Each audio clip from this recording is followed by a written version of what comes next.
A massive devil towers over the person who called her forth, demanding to know their wish. Her gaze is piercing and knowing, as she warns them, the price will be something they hold dear. The one who summoned her stares upward in disbelief at the winged-tailed creature before them. The camera zooms in on the summoner's face, their expression dazed and completely spellbound. The sheer magnitude of the devil's power to fulfill any dream or desire is laid out before them. The summoner's pulse hammers in their chest, aware the price of a wish could cost them their very life. Noticing their hesitation, the devil teases them, asking if they have already lost their nerve. She decides to take a peek into their true self, her elegant hand reaching out toward them. With eyes spinning in a daze, the summoner blurts out a desperate and totally unexpected marriage proposal. The devil is left completely floored by the request, demanding they say it one more time. The story then rewinds to a small cottage from a few years prior. A hand reaches through a cluster of flowers, gently calling out the name Theo. A little boy named Theo glances up with wide, innocent eyes, clutching a flower as his name is called. Described as a child worthy of pity, young Theo calls back cheerfully to his grandparents. Having been abandoned by the people who gave him life, he was taken in and raised by this gentle elderly pair. He became their son and grandchild in one, filling the lives of a couple who had no children of their own. But this peaceful life was never meant to go on forever. His caregivers passed away before he ever reached adulthood. He was left to grieve at their graves, his face contorted with a raw, gut-deep sorrow, as tears ran freely down his cheeks. He makes a vow to those he has lost, that he will push forward and survive no matter what. In this world, strength is the currency of life, needed to slay monsters and put food on the table. A view of the town hammers home the point that without money, there is no survival. At just 12 years old, orphaned and completely on his own, Theo had nowhere else to turn for work. Left without any options, he joined the Mercenary Guild, an organization built around hunting creatures. A rough and scarred adventurer screams at him, furious over how slowly he moved during a quest. All Theo can offer in response is a meek, eyes-down apology for his supposed failure. With no ability to fight, Theo spent his days hauling equipment for other mercenaries. Even when kicked out of parties, he tried to hold on to gratitude for any scraps of work he could find. One adventurer mocks him cruelly, demanding to know why someone so feeble even exists, and Theo can only force a thin, hollow smile in return. The question of whether his parents taught him anything cuts deep into a raw and painful place. Pushing through the forest, Theo acknowledges the truth in his own thoughts. He is weak. Now 14, he squeezes his fist in quiet fury, burning with anger that they dare insult the grandparents who raised him.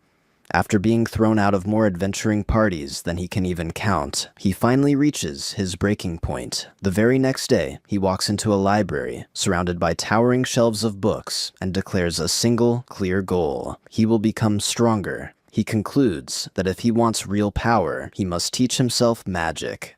Figuring he should start somewhere accessible, he seeks out old and forgotten texts.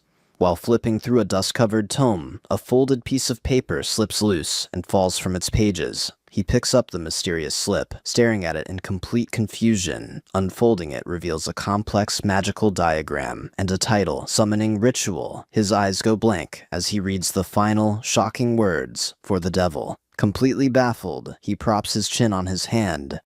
Wondering what a devil even is, he digs through every book he can find, and all of them say the same thing. The devil is the most wicked being in existence. Sitting at the library table, he confirms that not a single text speaks of the devil as anything other than evil. But there is one detail that keeps repeating, one that catches his attention. It grants wishes, in exchange for something precious. What that price might be remains a mystery, but a spark of possibility ignites inside him.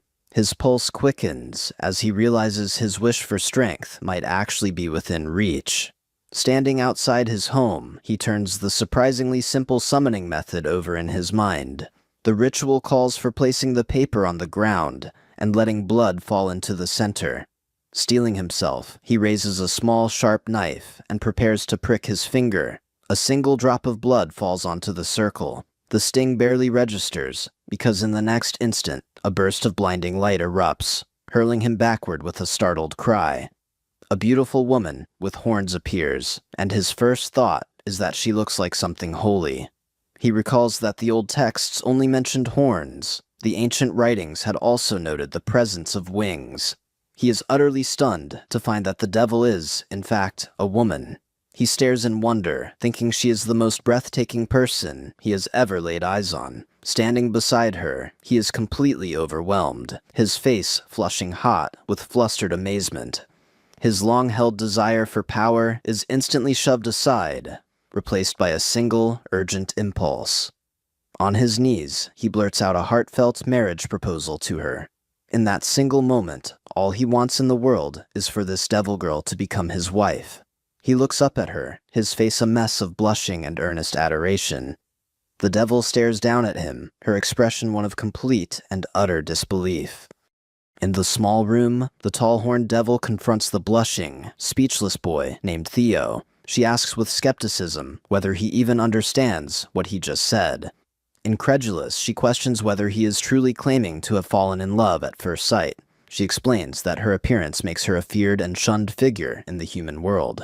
She concludes that only a total fool would ever think to propose to her. In an impassioned outburst, Theo insists that yes, he did fall in love on the spot.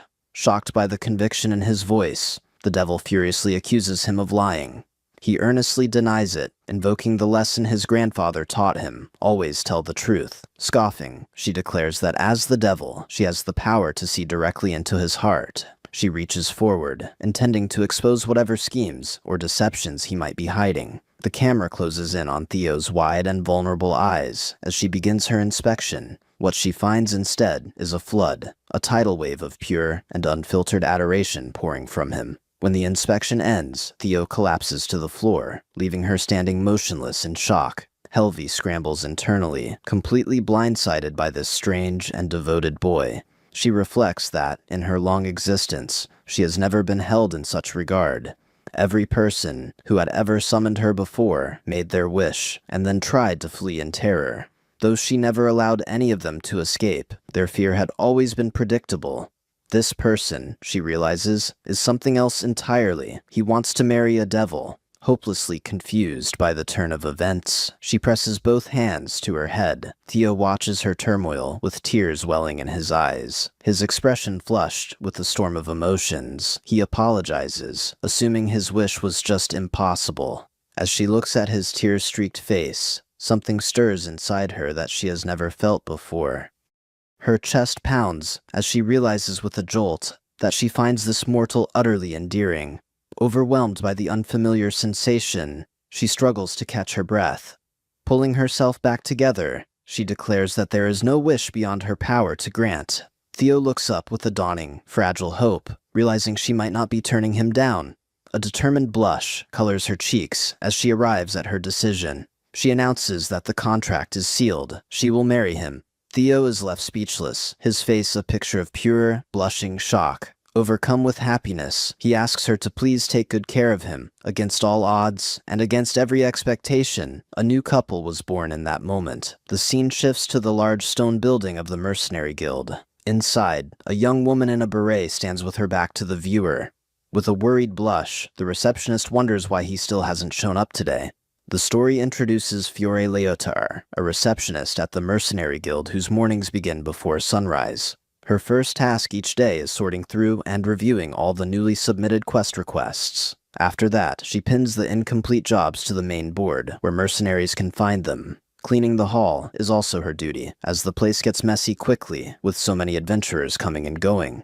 But even through all her tasks, Fiore's thoughts keep circling back to one person she is waiting for. With a look of worry, she notes that Theo-kun hasn't come in today. She wonders what could have happened, since he has shown up almost every single day for the past 2 years. The camera lingers on her wistful face as she thinks of the absent Theo. She remembers once asking the small and delicate 14-year-old why he was working at the guild. The memory of his tragic story, abandoned at birth and then losing his adoptive grandparents, brings tears to her eyes. Because his origins were unclear, the guild was the only place willing to give him any work. She tried to find him safe requests, but positions like that almost never came up. Yet Theo was never beaten down by his circumstances, and always showed up with his head down, ready to help. Her thoughts turn to anger as she wonders when those who exploit him will finally get what they deserve. Her mind conjures up the image of the mercenaries who use him as a pack carrier. They are shown verbally abusing him without the slightest hesitation. Fiore seethes, thinking they should at least have enough decency to be grateful for his work. She finds it unforgivable that they treat him more like a pet than a person. After running him ragged, they hand him barely a tenth of what he earned. Guild rules prevent her from stepping in between a party and their finances, a fact that gnaws at her endlessly. She admires how Theo never complains, and simply feels grateful for whatever pay he receives. Fiore overhears the mercenaries say callously that he'd die fast and no one would care. Her expression becomes one of profound and silent shock. Looking across the busy guild hall, she notices other adventurers throwing hostile glares at the bullies. With a small and quiet smile, she realizes that Theo-kun must be well-liked among the others. Her female co-workers openly voice their disgust for the bullies and their fondness for Theo. One of them expresses a wish to nurse and care for the hard-working boy herself. Hearing the word nurse sparks a more intimate thought in Fiore's mind. She briefly imagines leaning over Theo and tending to him in a very personal way. Snapping out of it, she scolds herself for such thoughts, knowing neither of them have any experience with that sort of thing. Still flustered, she wonders again what on earth could have happened to the silly Theo-kun. It has now been a full 3 days since he was kicked out of his last party. While this sort of thing does happen, 3 days feels far too long to be absent. A voice rings out announcing an arrival at the guild building. Hearing it, a young woman in a beret gasps, her face going wide with shock. A familiar dark-haired figure appears, and the woman's hopeful recognition is confirmed. The receptionist Fiore bursts into a smile and calls out to Theo-kun, waving eagerly. But her joy falters the moment she notices the imposing figure standing at his side. The camera lingers on the elegant, fur-lined cloak of the mysterious stranger. Fiore's expression shifts to stunned confusion and a deep, flustered blush. The beautiful horned woman stands tall and confident, gazing down at the bewildered Fiore. Blushing and intimidated, Fiore wonders with wide eyes who this person could possibly be. The scene then rewinds to a short while earlier. Outside a small house, a deeply flushed Theo sits in stunned, awkward silence on his bed. Across from him, the horned woman Helvi also sits in quiet thought. Several minutes have passed since Theo's successful proposal, leaving them both in a charged and wordless tension. Theo is still marveling at his new fiancée, while Helvi is privately panicking over her complete lack of romantic experience. Lost in her own thoughts, Helvi tries desperately to figure out what she is supposed to do now. Theo suddenly springs to his feet, startling a surprised Helvi with his abrupt movement. He continues to stare at her, his heart hammering with the joy of his new reality. His thoughts are still racing, unable to believe that marrying such a breathtaking woman is not a dream. Helvi feels an overwhelming pull toward her new husband despite his total lack of power. A flustered Theo finally breaks the silence to ask for her name. Helvi startles, thrown off by the simple and direct nature of the question. Still reeling from her own internal storm, she struggles to pull a coherent response together. She introduces herself simply as Helvi, her gaze soft and steady. Theo's natural upward-looking expression is mistaken by Helvi for pure and unfiltered adoration. She internally curses her own flustered reaction to what is likely just an innocent glance. Overwhelmed by these strange new feelings, she grabs her own face. Convinced she is going crazy, recovering her composure, she asks if Theo remembers that she already knows his name. She explains that sealing their contract gave her access to everything about him. Theo exclaims in genuine wonder, finding her ability astonishing, despite how invasive it is. He reflects on his own name, Theo Asper, now known fully to the woman who will be his wife. Helvi proceeds to recount his past, laying out in detail his lonely life as a struggling mercenary. Her expression darkens as she recalls every face of every person who mistreated him. She declares that any further insult aimed at him is an insult to her, his wife. The mighty devil Helvi is completely undone by the word wife and turns bright red. Theo notices her sudden blush and strange behavior and asks what the matter is. With a jolt, he suddenly remembers he needs to get to the guild and declares he has to hurry. Helvi is secretly relieved that he has found a way to change the subject for her. As he gathers his gear, Theo wonders aloud how Helvi could possibly know such specific details about him. She answers with pride, because she is the devil, leaving Theo utterly amazed. Helvi accepts his praise with a simple, blushing thank you. Theo then asks if she will come with him, worrying she might be bored sitting alone. He also expresses concern that her demonic appearance will draw unwanted attention in town. Taking this into account, Helvi decides she will simply deal with any stares as they come. With a flash of magic, an elegant cloak materializes out of thin air, concealing her horns and other features.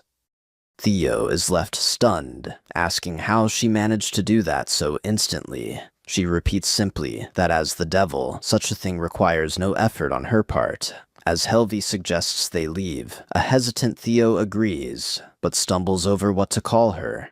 His hesitation makes her pause, her gaze settling on him as she considers his words. She turns to him with a serious expression, preparing to address the matter of her name. She realizes she never actually told Theo what to call her. A flustered Theo asks if using her name is too difficult and tells her she should just call him by his.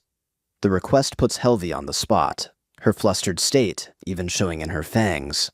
The tension between them grows, as both seem to be waiting for the other to make the first move. Helvi glances at him, the pressure almost more than she can handle. She cracks, pleading with him not to look so uncomfortable about it. She relents and says his name, Theo, trying to get him to do the same. Overjoyed, Theo begs her immediately to please say it one more time. Completely flustered, Helvi shouts his name again and tells him that is absolutely enough. Theo's eyes fill with a sparkle of pure and total happiness at hearing his name in her voice. He thanks her over and over, his face lit up with a radiant, tearful smile. Still flushed, Helvi quickly declares, it is time for them to leave. Theo agrees, and they finally step out of the house together. Their walk through the town streets begins, their steps falling into rhythm. Helvi's disguise holds, but her beauty still turns every head they pass. Bystanders whisper in awe, marveling at the strikingly beautiful, fair-haired woman. Hearing their words, Theo glances up at his wife with a proud, happy blush. A tall, cloaked woman leads her shorter armored companion through the street. She looks up at him with a flustered and adoring blush.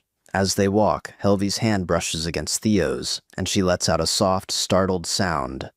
She panics internally, wondering why his hand feels so incredibly smooth, possibly even softer than her own. Completely distracted, she barely registers Theo, asking if they are heading the right way to the guild. Blushing, he confirms the direction and says he understands her distraction. A moment later, he takes her hand, and she lets out another soft sound of surprise. Theo immediately apologizes for being too forward and worries he has startled her. She lets out a quiet, shaky exhale, her face flushed from the unexpected contact. Noticing she still seems unsettled, Theo worries he was being rude, but she stammers that it is perfectly fine. Helvi turns away, trying to compose herself from the intense and unfamiliar feeling. Theo hesitates, trying to get her attention again. With a bright and disarming smile, he holds out his hand properly, inviting her to take it. Helvi is stunned into momentary silence by the sheer wholehearted sincerity of his invitation. They continue hand in hand, Theo cheerfully confirming they can go, while Helvi remains a flustered mess. He happily remarks on how soft and warm her hand feels, and she quietly agrees. Inside, Helvi begs him to stop smiling like that, because his sheer delight is making her want to combust. Their walk ends as Theo proudly announces they have arrived at the large building. The heavy doors of the mercenary guild swing open before them. Theo points it out cheerfully, but Helvi seems unimpressed. She notes in a profile view that while this is her first visit in person, she already knows the place intimately through the memories she absorbed from Theo. They step inside a lively hall filled with adventurers of every type. Helvi's sharp eyes immediately map out the layout, noting the counter and the request board. Her gaze then locks onto a trio of adventurers, recognizing them with cold contempt. A close-up on her face shows her glacial stare as she identifies the men. The men chat among themselves, and while they notice Helvi, she confirms there is currently no killing intent from them. She decides to leave them alone for now, but stays alert in case they try anything. Theo cuts into her thoughts, suggesting they head over to the reception counter. Their boots echo across the floor as they cross the busy hall. Theo calls out cheerfully to the receptionist Fiore, who stands behind the counter. Fiore, a young woman in a beret, looks up from her work. Helvi watches the exchange with a calm and lightly amused expression. Theo leads his companion forward, greeting Fiore with a warm smile. Fiore looks up, and her expression shifts to surprise at the sight of Theo with someone new. She greets him warmly before asking who the beautiful person at his side could be. The receptionist notes she has known Theo for 2 years and never once heard of this person. Helvi meets Fiore's curious gaze, a faint blush dusting her own cheeks. Theo panics internally, realizing there is absolutely no way to explain that she is actually the devil. With a graceful movement, Helvi steps forward to handle the situation herself. She takes Fiore's hand and introduces herself politely as Helvi. Then, with a shy and demure expression, she announces that she is Theo's fiancée. The word hangs in the air, sending Fiore into a state of absolute shock. The entire front desk erupts in a collective cry of disbelief. Helvi smoothly asks Fiore if she was aware that Theo was raised by an elderly couple. She explains that their families had arranged the engagement long ago. Theo marvels internally at how convincingly Helvi spins the story. Helvi apologizes for Theo apparently forgetting all about it, and Fiore accepts the explanation. The two women agree to address each other by their first names, much to Theo's relief. He exhales quietly, glad the tension has been resolved without incident. He feels genuinely happy that Fiore, who has always looked out for him, is getting along with Helvi. A mocking voice cuts through the noise from the crowd, sneering at the cowardly Theo for landing a fiancé. Theo turns, his expression falling as he recognizes the voice. The scarred adventurer Carl looms over him with a menacing, proprietary grin. Carl and his companions taunt Theo, declaring that he does not deserve a woman like that. Theo looks downward, unable to hold their aggressive gazes. Out of the bully's line of sight, the other female adventurers direct burning glares at them. Theo quietly agrees with Carl, admitting that Helvi is far more than he deserves. The bully wraps a heavy arm around Theo's shoulder and drags him in close. Leaning down, Carl whispers a vile proposition, asking to borrow Helvi. Theo's eyes go wide, with pure, unmasked shock and horror. Carl pushes further, leveraging their shared history, and suggesting they start with just one night. Helvi notices he is whispering, apparently assuming she cannot hear. But as the devil, her hearing leaves nothing out. She hears every word. Theo looks up, his face tight with worry and dread for Helvi. A powerful killing intent rises in Helvi for the first time in a very long while. She reflects that every killing she has done in the past was contractual and emotionally empty. She realizes now that her rage has nothing to do with herself. It is entirely because they have insulted her beloved Theo. The disgusting words echo in her mind and continue to feed her fury. Theo remains frozen, trapped in helpless horror at the demand. Helvi confirms to herself that her anger is not about being disrespected. It burns solely because they dared to speak that way about the one she holds most dear. Her gaze turns to ice as she vows quietly to herself to destroy these men. Carl keeps pushing at Theo, listing the things he claims he has done for him. Theo turns the word favors over in his head, knowing the truth of their completely one-sided arrangement. He remembers being too weak to refuse their quests, even when they paid him almost nothing. But this time, he resolves, things will be different. With a surge of determination, Theo clenches his fist. He bows deeply to the adventurers and offers a sincere apology. Then he straightens, his expression firm, and tells them he cannot do it. Carl's smug confidence falters, replaced by pure disbelief. Theo repeats himself. He is serious, and what they are asking is something he will not allow. He thinks to himself that he has endured their cruelty before, but this is a line he refuses to cross. He knows that going along with it would bring nothing but suffering to his wife, Helvi. With a shout full of desperation and unshakable resolve, he declares that Helvi is his wife. His eyes are wide, blazing with fear and a will that will not bend. He finishes his declaration with a vow that he will not hand her over to anyone.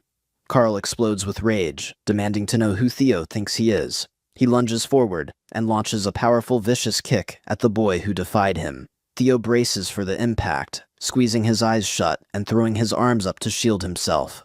A sharp cry of pain tears through the guild hall.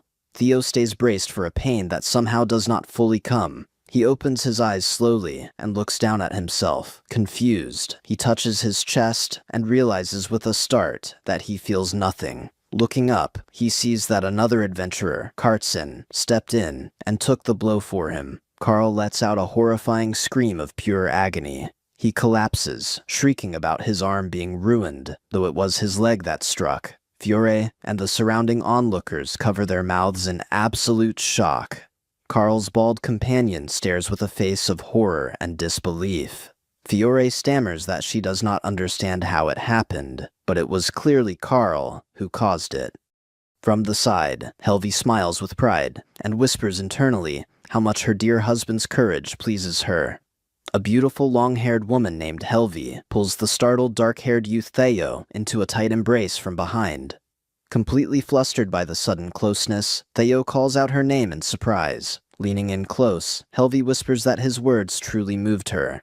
As Theo stammers about his own inadequacy, she gently presses a gloved finger to his lips, silencing him with a deeply intimate gesture. With an adoring look, she tells Theo that he has won her heart all over again. A blushing Theo looks up, still feeling her finger at his lips, and murmurs her name in breathless awe. Tenderly, Helvi brings that same finger to her own lips, and presses a soft, affectionate kiss to it. Her eyes narrow, with a predatory gleam, as her desire for him intensifies right there in the moment. A close-up shows her lips parting slightly, ready to act on her impulse. Internally, she gushes over how adorable he is, and how deeply his words moved her. Her thoughts linger on the shape of his round, innocent eyes, and the completely captivating way he looks at her. Recalling the feeling of his lips against her finger only deepens her desire further. Her affection tips into something ravenous. She confesses to herself that she wants to consume him right here and now. In her heart, she knows that if they were alone at home, she would already be stealing a kiss. Then a sudden thought gives her pause and interrupts her internal struggle. She questions why she, the devil, should have to hold herself back from her own desires at all. Seeing him as a ripe, irresistible fruit, she decides it would be a waste not to reach out. Just as she leans in, a furious shout from Carl accuses her of being the one at fault. The injured adventurer, supported by his companions, insists that a kid like Theo couldn't have hurt him like that.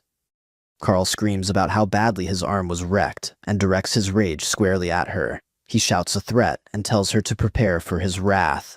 His aggressive bluster crumbles instantly into a choked cry of pure terror.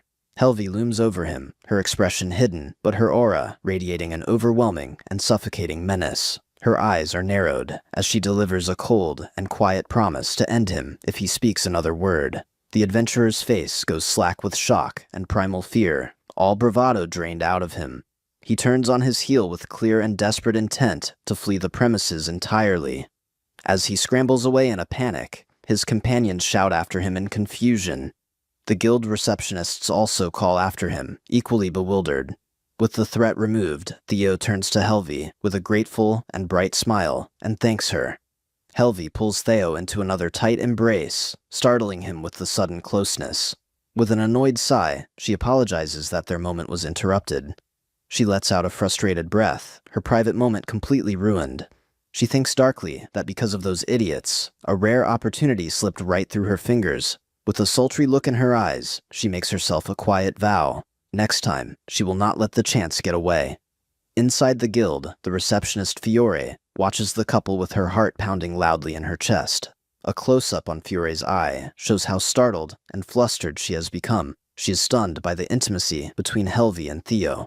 Fiore presses her hands to her chest, feeling her heart thumping with surprise. Overwhelmed, she thinks about just how shaken she is by this sudden development. She is acutely aware of how incredibly close the two of them are standing. Looking up at the guild building, she feels a wave of relief that the whole incident resolved peacefully. Back at her desk, Fiore cheerfully asks Theo what kind of quest he is hoping to take today. Theo, blushing slightly, asks whether there are any lighter requests available. Fiore shuffles through the papers, apologetically telling him there do not seem to be any at the moment. Theo's face falls, and he murmurs his disappointment. He apologizes, but Fiore insists frantically that it is absolutely not her fault. Helvi watches the exchange from the side. With a gentle, entertained expression, Fiore thinks that while Theo's fiancée came as a complete surprise, Theo himself is just as he has always been. Her thoughts drift to the fiancé as other girls eagerly swarm over to Helvi. A group of receptionists surround her excitedly, peppering her with questions about her history with Theo. Fiore watches from her desk, noting how completely mobbed Helvi is getting by her colleagues. Helvi, slightly flustered, considers their request for memories from Theo's past. She tells a story of a young Theo being comforted by his grandmother after wetting the bed. The receptionists explode into delighted squeals, declaring the story unbearably adorable. A mortified Theo demands to know how Helvi could possibly know such a private and humiliating detail. Helvi responds with a small, confident smile, preparing to explain her unique knowledge. She says simply that it is because it is her, hinting at a deep and magical bond between them. She explains that their contract transferred his fragmented memories and past experiences directly to her. Theo laments how humiliating it is for that story to now be known by everyone around them. The receptionists are far from satisfied and press eagerly for even more embarrassing tales. Theo looks absolutely mortified by their continued interest in his private past. He turns back toward Fiore shyly, trying desperately to change the subject. He asks if there are any other quests he might be able to handle on his own. Fiore suggests an herb-gathering quest, but warns that the area is filled with monsters. She concludes that it would likely be too difficult for Theo to tackle alone. Theo looks downcast, knowing full well that even weaker monsters could overwhelm him without backup. He agrees that going by himself would be a real problem. Helvi steps forward with a knowing smile, reminding him that she is right here. Theo looks up at her, visibly moved by how naturally she offers her support. Helvi asks, almost rhetorically, whether she could ever just let him go off on a quest without her. He protests, insisting he cannot expose her to that kind of danger. Her heart flutters at his protectiveness, visibly moved by his concern for her well-being. She clears her throat and tries to move past the tender and overwhelming moment. With a proud grin, she declares that she is, moderately speaking, the most powerful being in the world. Theo accepts this readily, but cannot help privately questioning why she added the qualifier moderately speaking. Fiore raises a practical concern. The reward would be the same regardless, meaning the pay would have to be split between two people. Helvi dismisses this entirely, saying it is not a problem, since the money goes into one shared bag. She explains that as a married couple, splitting a reward is a complete non-issue. Fiore, flustered but accepting, admits that the explanation makes perfect sense. She asks Helvi which quest they would like to take. Helvi requests the single most difficult quest that can be completed in one day. Fiore is left completely speechless with shock at the boldness of the request. The scene erupts into chaos as Helvi calmly presses her demand on the stunned receptionist. Fiore asks in a shaken voice whether Helvi is absolutely sure about this. Theo panics, crying out that just the two of them cannot possibly take on something like that. Helvi is completely unfazed, chuckling softly at Theo's frantic protests. The flustered receptionist scrambles to find a quest that matches Helvi's audacious demand. She presents a subjugation request for a chimera located in the eastern forest cave. An imposing illustration shows the terrifying beast, part lion, part goat, part serpent. Helvi listens as the details explain that the town is currently waiting for national reinforcements to deal with it. Theo cries out that they absolutely cannot do it. It is the highest level monster imaginable. Helvi scoffs, casually asking if that is really the hardest quest currently available. Theo and Fiore are both struck dumb by her breezy dismissal of a legendary creature.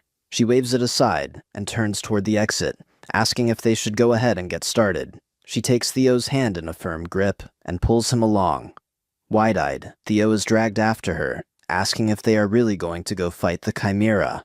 Helvi gives him a gentle, blushing smile and assures him that everything is going to be perfectly fine. Taking his hand, she reminds him with absolute calm that she is the most powerful being in the world. The story then flashes back to a time long ago, when a colossal creature ruled the world. In that era, frail humans were crushed and displaced by powerful demons, who simply overwhelmed them. Humanity had its intellect, but intellect alone was useless against that kind of force. And yet, it was that very intellect that eventually led them to a desperate and world-changing solution. In their darkest hour, a human performed a ritual and summoned the devil herself. The wish made was for the devil to exterminate all monsters and make the world safe for humanity. Only a matter of days passed after that fateful wish was spoken. Every monster in existence, including those dreaded even by the gods, vanished from the world entirely. They were all wiped out by a single devil who is now revealed to be Helvi herself. One creature survived, however, simply because it was considered too weak at the time to bother with. And now, that very creature lies sleeping in a cave as a stunned Theo stands before it. Beside him stands Helvi, the ancient architect of the great monster extermination. The massive sleeping beast is unmistakably a legendary and fearsome chimera. Theo frantically whispers to Helvi, urging her to run before the creature wakes up. Helvi narrows her sharp reptilian eye, completely unimpressed by what she sees. She calmly estimates its length at around 10 meters and finds it unpleasant that it is sleeping so contentedly. She decides to wake it. A horrified Theo begs her not to disturb the dangerous creature, but it is already too late. Helvi releases a burst of killing intent in an instant. Her immense and terrifying power is directed like a blade straight at the slumbering chimera. The chimera's eyes snap open, its sleep violently shattered by her overwhelming aura. Its eye widens in pure, unmasked terror at the being standing before it. The beast lets out a panicked roar, its whole body trembling with instinctual dread. A powerful force erupts from Helvi, aimed directly at the now awakened monster. With a decisive strike, she sends the massive chimera reeling backward. The impact is tremendous, sending the huge beast skidding across the cavern floor. The shockwave throws Theo off balance and sends them stumbling. Helvi calls out to them, realizing the cave is shaking from the force. She swiftly catches the flustered Theo, asking if they are all right. Theo, still blushing and unsteady, stammers their thanks for her quick reaction. He shyly asks if she could maybe let go now, and she does. Blushing, he begins to explain that they got delayed at the guild. His mouth opens, as if to add something, but he stops himself. Helvi leans in with a soft and knowing look. Theo decides to leave it unsaid, thinking a place like this lacks the right atmosphere. Helvi tells him to be careful, and he thanks her over and over.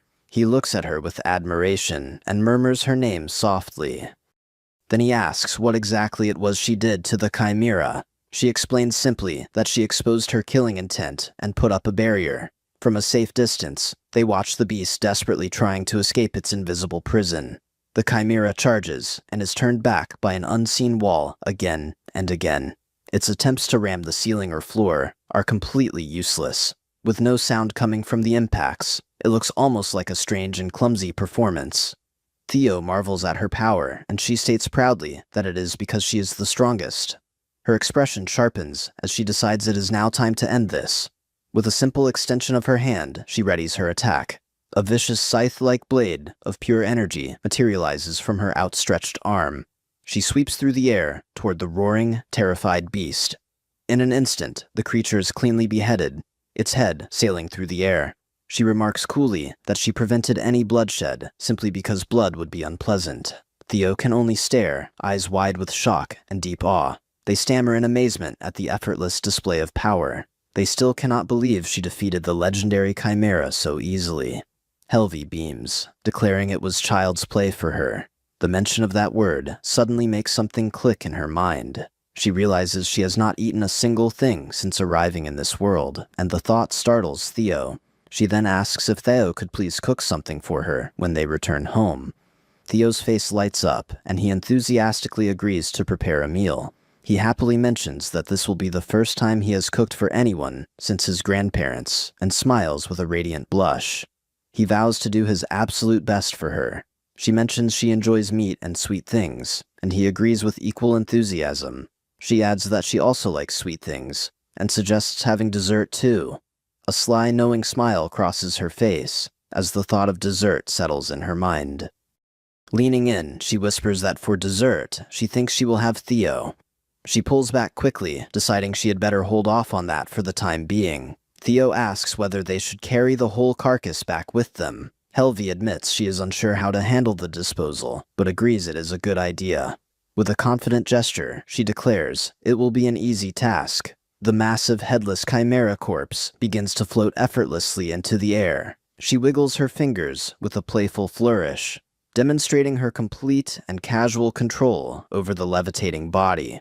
She explains she can move it with just her fingertips, leaving Theo absolutely amazed. Satisfied, she asks if they should head back now. A happy and thoroughly astounded Theo agrees immediately. The two of them turn and walk out of the cave together. Meanwhile, back at the eastern gate of the town of Nemophila, chaos has broken out. A soldier on lookout duty spotted a massive monster approaching from a distance. Recognizing it as the rumored chimera, he sounded the alert and the other soldiers readied for battle.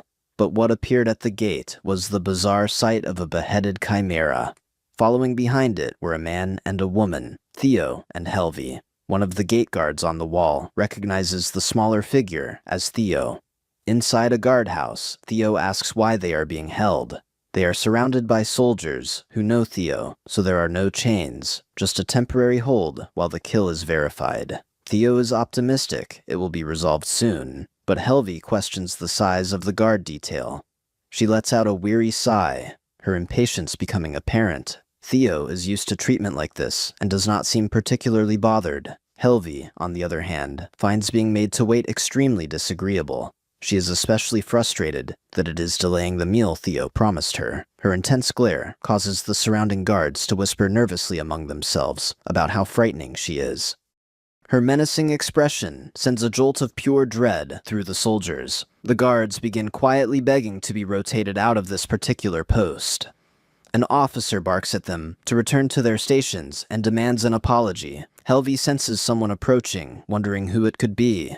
A stern-looking man in ornate armor steps forward with a formal apology. He introduces himself as a commander and addresses Theo and Helvi by name. His expression is grave as he announces he has a few questions for them. With an air of superiority, he orders them to kneel, which Helvi finds arrogant. An immense unseen force slams down and sends the commander violently to his knees. The mustachioed commander strains, face slick with sweat, bewildered by what is pressing him down. His unseen opponent, a woman with long hair, considers the bizarre situation with dry interest. She reveals she is controlling gravity and could simply flatten them all into paste if she chose. The commander continues to struggle as she explains that she is being extraordinarily restrained right now. Seated calmly, she commands the soldiers to appreciate her self-control. Her expression turns cold as she makes clear she will not tolerate being kept waiting. The commander can barely even lift his head under the immense pressure. Bent over in agony, he reels in terror at what could be producing this extraordinary force. With a sharp and elegant snap of her fingers, the woman releases her hold entirely. The pressure vanishes in an instant, and the soldiers gasp in relief. The commander slowly rises, stunned to feel the crushing weight suddenly gone. The woman gives him a choice: speak from his knees or have a chair brought. His expression hardens into a glare at the bold offer. His pride settled, he barks a command for a chair, and a soldier nervously confirms the order. Clutching his aching joints, he shouts at his men to hurry with it. The young armored figure named Theo stares wide-eyed and utterly bewildered. The woman Helvi chuckles quietly, finding the flustered Theo absolutely endearing. An apology is offered for the earlier disrespect. At the table, the commander apologizes, and Helvi accepts, while Theo nods along. The commander formally introduces himself as Loro, the commander of the Nemophila Army Corps. The young warrior announces their name brightly as Theo Asper. The woman, with elegant pointed ears, states her name calmly as Helvi. Two guards exhale with relief, glad the tense exchange has reached a civil resolution. Loro turns to Theo and brings up rumors of them having helped his soldiers. A panicked Theo waves his hands, frantically denying any involvement whatsoever. Loro reveals he knows Theo helped with the dreaded and dangerous task of monster core disposal. Theo's face darkens with worry, fearing punishment is coming. But the commander suddenly lets out a warm, disarming laugh. He reassures Theo with a wide smile that he has absolutely no intention of punishing them. Instead, Loro says, the punishment will go to the soldiers who put him in that position. A flustered Theo tries to take the blame, insisting the work was his own idea. Loro calmly says he will take responsibility for it himself, which leaves Theo visibly moved. The commander revises his opinion of Theo, seeing him as a genuinely kind and responsible young person. Helvi is filled with warm feeling, finding Theo's modest, flustered face completely irresistible. She internally swoons over her husband's endearing reaction for another moment. Loro shifts uncomfortably, unsettled by the memory of Helvi's power bearing down on him. He clarifies that the punishment for his soldiers will not be particularly severe. The penalty is revealed to be 1 full week of non-stop corpse cleanup duty. Theo lets out a quiet sigh of relief at the relatively light sentence. Loro steers the conversation back to the main issue at hand. He confirms without question that the creature they brought in is a genuine chimera. Helvi agrees without interest, saying it is obvious just from looking at it. Loro admits the initial report was extremely difficult for him to believe. He guesses correctly that it was not Theo who defeated it, and Theo confirms as much. Loro notes that, based on reports, even a goblin presents a serious challenge for Theo. His sharp, questioning gaze then shifts to the composed Helvi. He asks her directly whether she was the one who defeated the monster. Helvi answers simply and calmly in the affirmative. Theo suddenly puffs out his chest and declares with total confidence that he was the one who defeated it. Loro is momentarily knocked sideways by the absurd and bold claim. A faint, amused smile plays at the corner of Helvi's mouth. She asks Theo teasingly why he is only saying so now. Loro points out that there is no sign of any struggle on the chimera's corpse. He explains the standard tactic for taking down a beast of that size. It requires at least a dozen soldiers surrounding and wearing it down first. This approach, he adds, always leaves clear evidence of a prolonged fight. His investigation found none of that. The creature had simply been beheaded. With a serene expression, Helvi states it was not even a fight. Loro processes the terrifying implication of a completely one-sided victory. Theo realizes with a jolt that Helvi must have used only a fraction of her true power. He gulps, trying not to think too hard about what would happen if she ever got serious. Loro stands and formally expresses the town's deep gratitude for what she has done.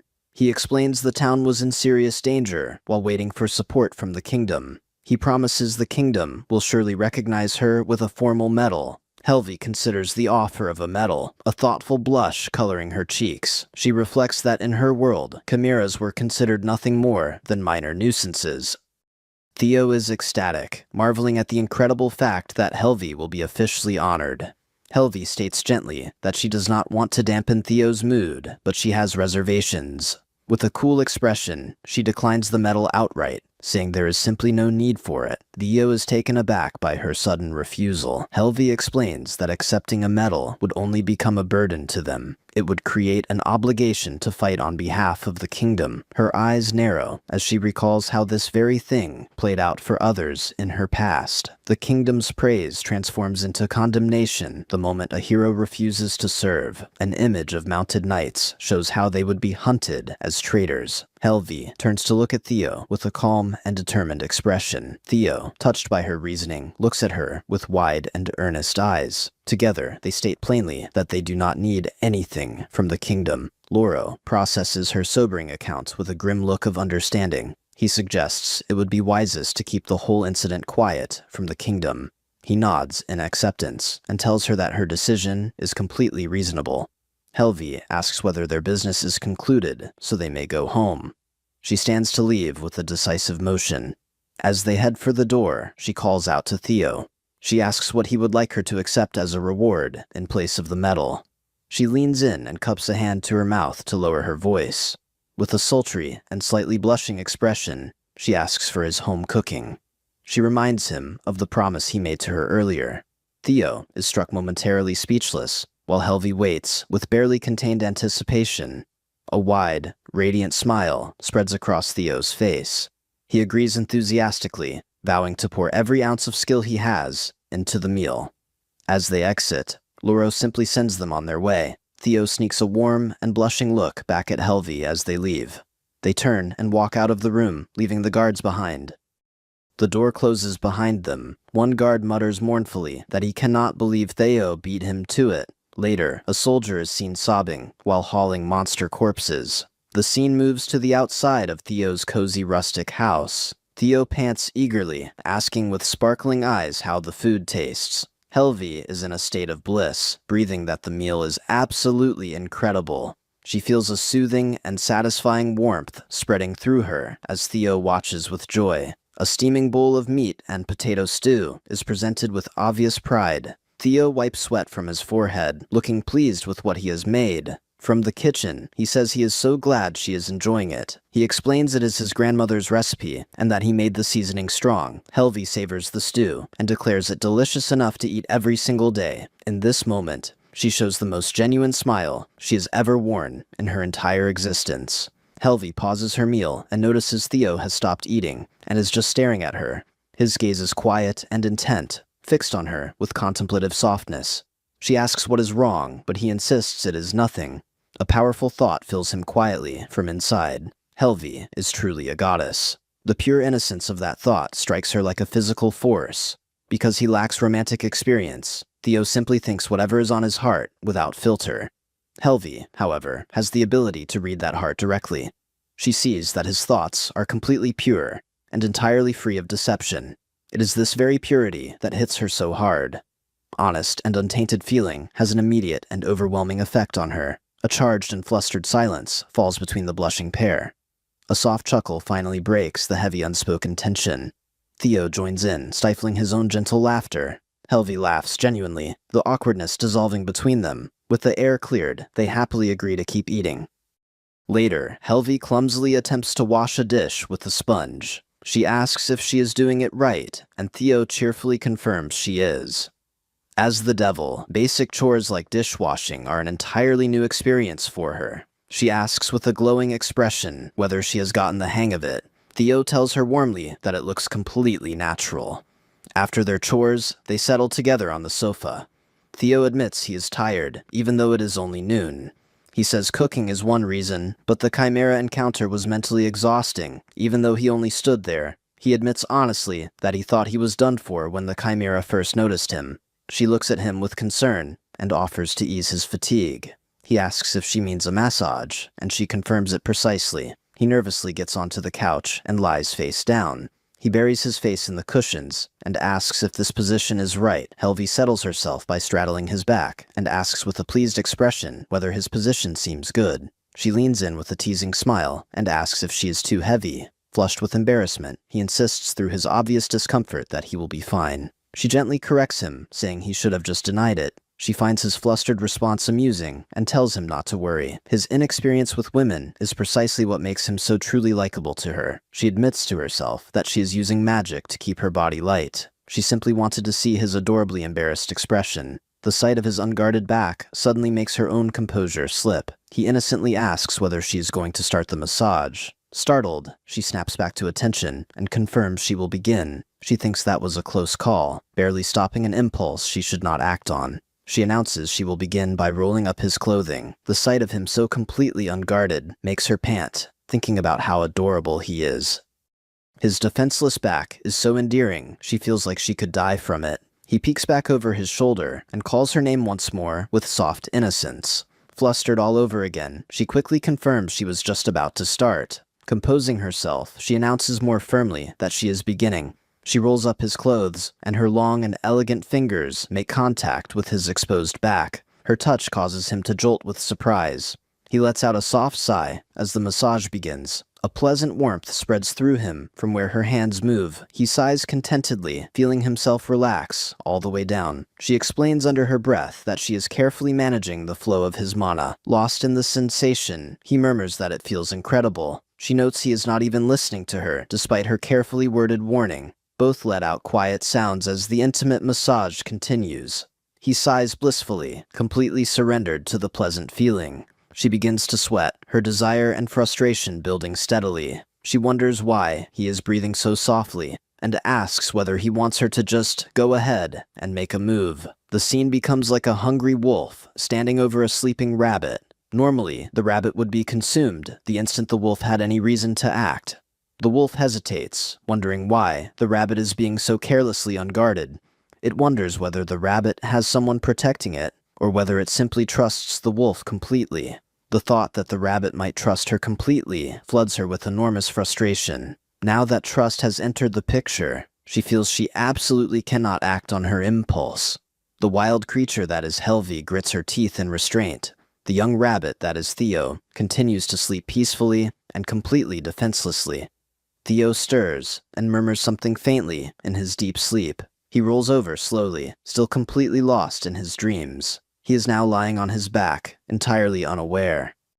The movement shifts Helvi, landing her right beside him. Her magically lightened body was easily moved when he turned. His sleeping face and soft lips are now directly in front of her.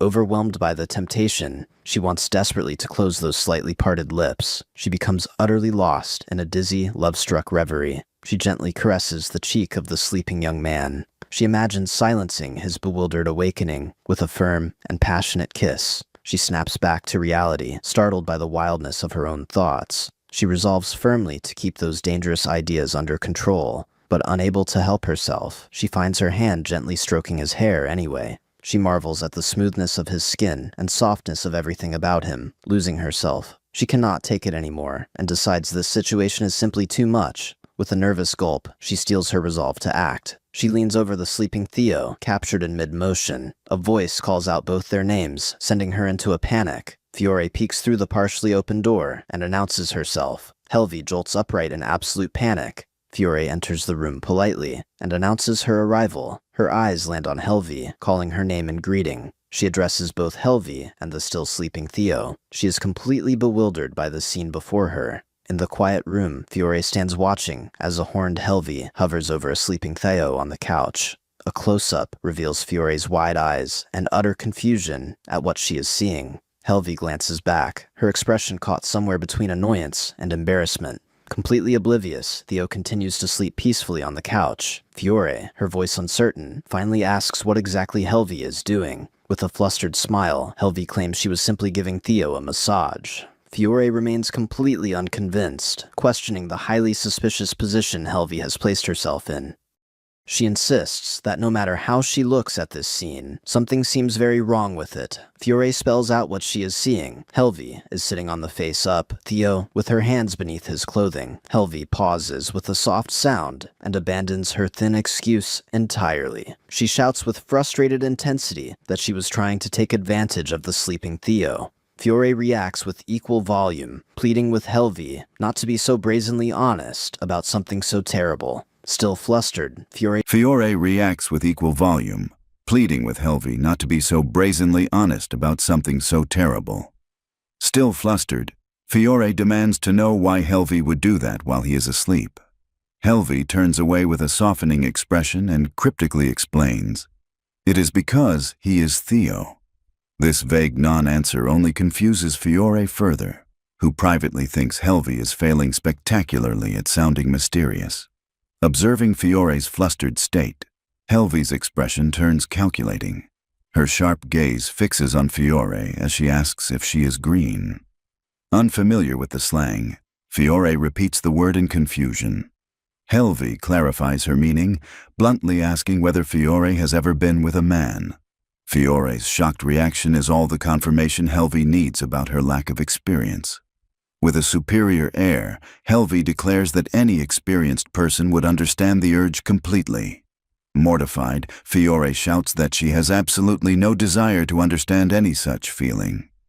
As they argue, Helvi's hands resume their idle stroking of Theo's sleeping back. Fiore notices immediately and begs her to stop touching him. Helvi teases her, suggesting that Fiore is simply unaware of the kind of pleasure that exists. The word pleasure jolts Fiore, her face flushing with horrified realization.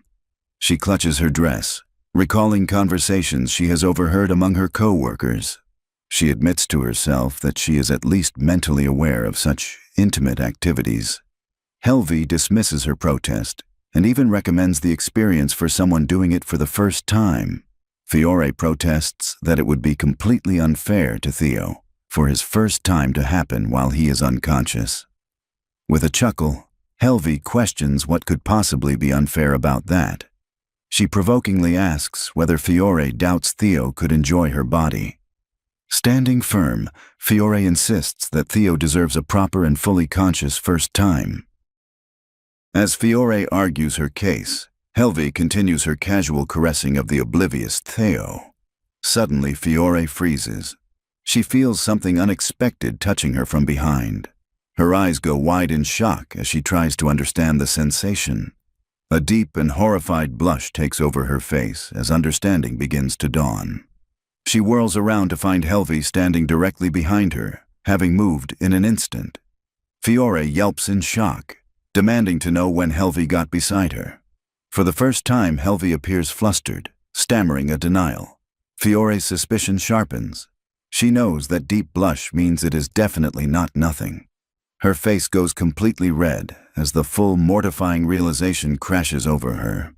She looks at Theo stretched out on the couch and understands exactly what touched her. Fiore realizes the helpless little rabbit she thought she was protecting was actually a wolf the whole time. She finally understands why Helvi panicked, now suspecting a much more personal reason for the embarrassment. With dawning certainty, Fiore murmurs Helvi's name and voices her suspicion. In a stunning reversal, Fiore asks whether this is actually Helvi's first time too. Helvi is rendered completely speechless, sweating and blushing with violent intensity. Her hands instinctively move to cover herself as she looks away in shame. The once commanding Helvi has gone completely silent, her bluff thoroughly and publicly called. Fiore feels a surge of triumphant vindication. The tense silence is broken by a new voice calling out Theo's name, urging him to wake up. The calls grow more insistent, cutting through the charged atmosphere. A voice calls Theo's name repeatedly, urging him to come out of his sleep. On the couch, Theo lets out a groan and begins to stir. His eyes flutter and slowly open, bleary and unfocused. Theo jolts awake from a hazy dream of intimately touching Helvi's horns. He looks around and realizes with a start that it is already nighttime. Blushing furiously, he tries to piece together how he ended up asleep. He lets out a cry of shock, completely at a loss for how so much time vanished. He recalls eating lunch and then getting a warm and comfortable massage from Helvi before drifting off. He turns to his wife and asks what happened after he fell asleep. Helvi informs him calmly that he slept straight through until evening. Now sitting upright, Theo laments having wasted the entire afternoon. He never expected to sleep the whole day, having had absolutely nothing like that in mind. He apologizes to Helvi for falling asleep and leaving her alone. Helvi reassures him and mentions that Fiore came by while he was resting. A brief image shows the smiling Fiore carrying a stack of books. Theo is surprised, noting that Fiore normally only visits after work. Helvi explains that Fiore came out of genuine concern for them. The knowledge that he caused someone worry leaves Theo embarrassed. He resolves to apologize to Fiore when she returns.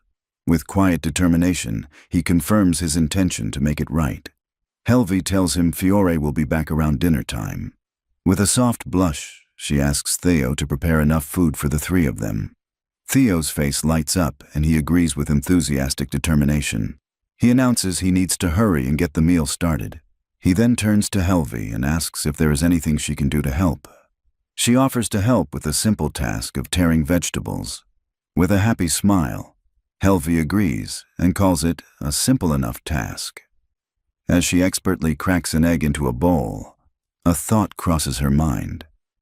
While they work together, Theo asks what she and Fiore talked about while he was asleep.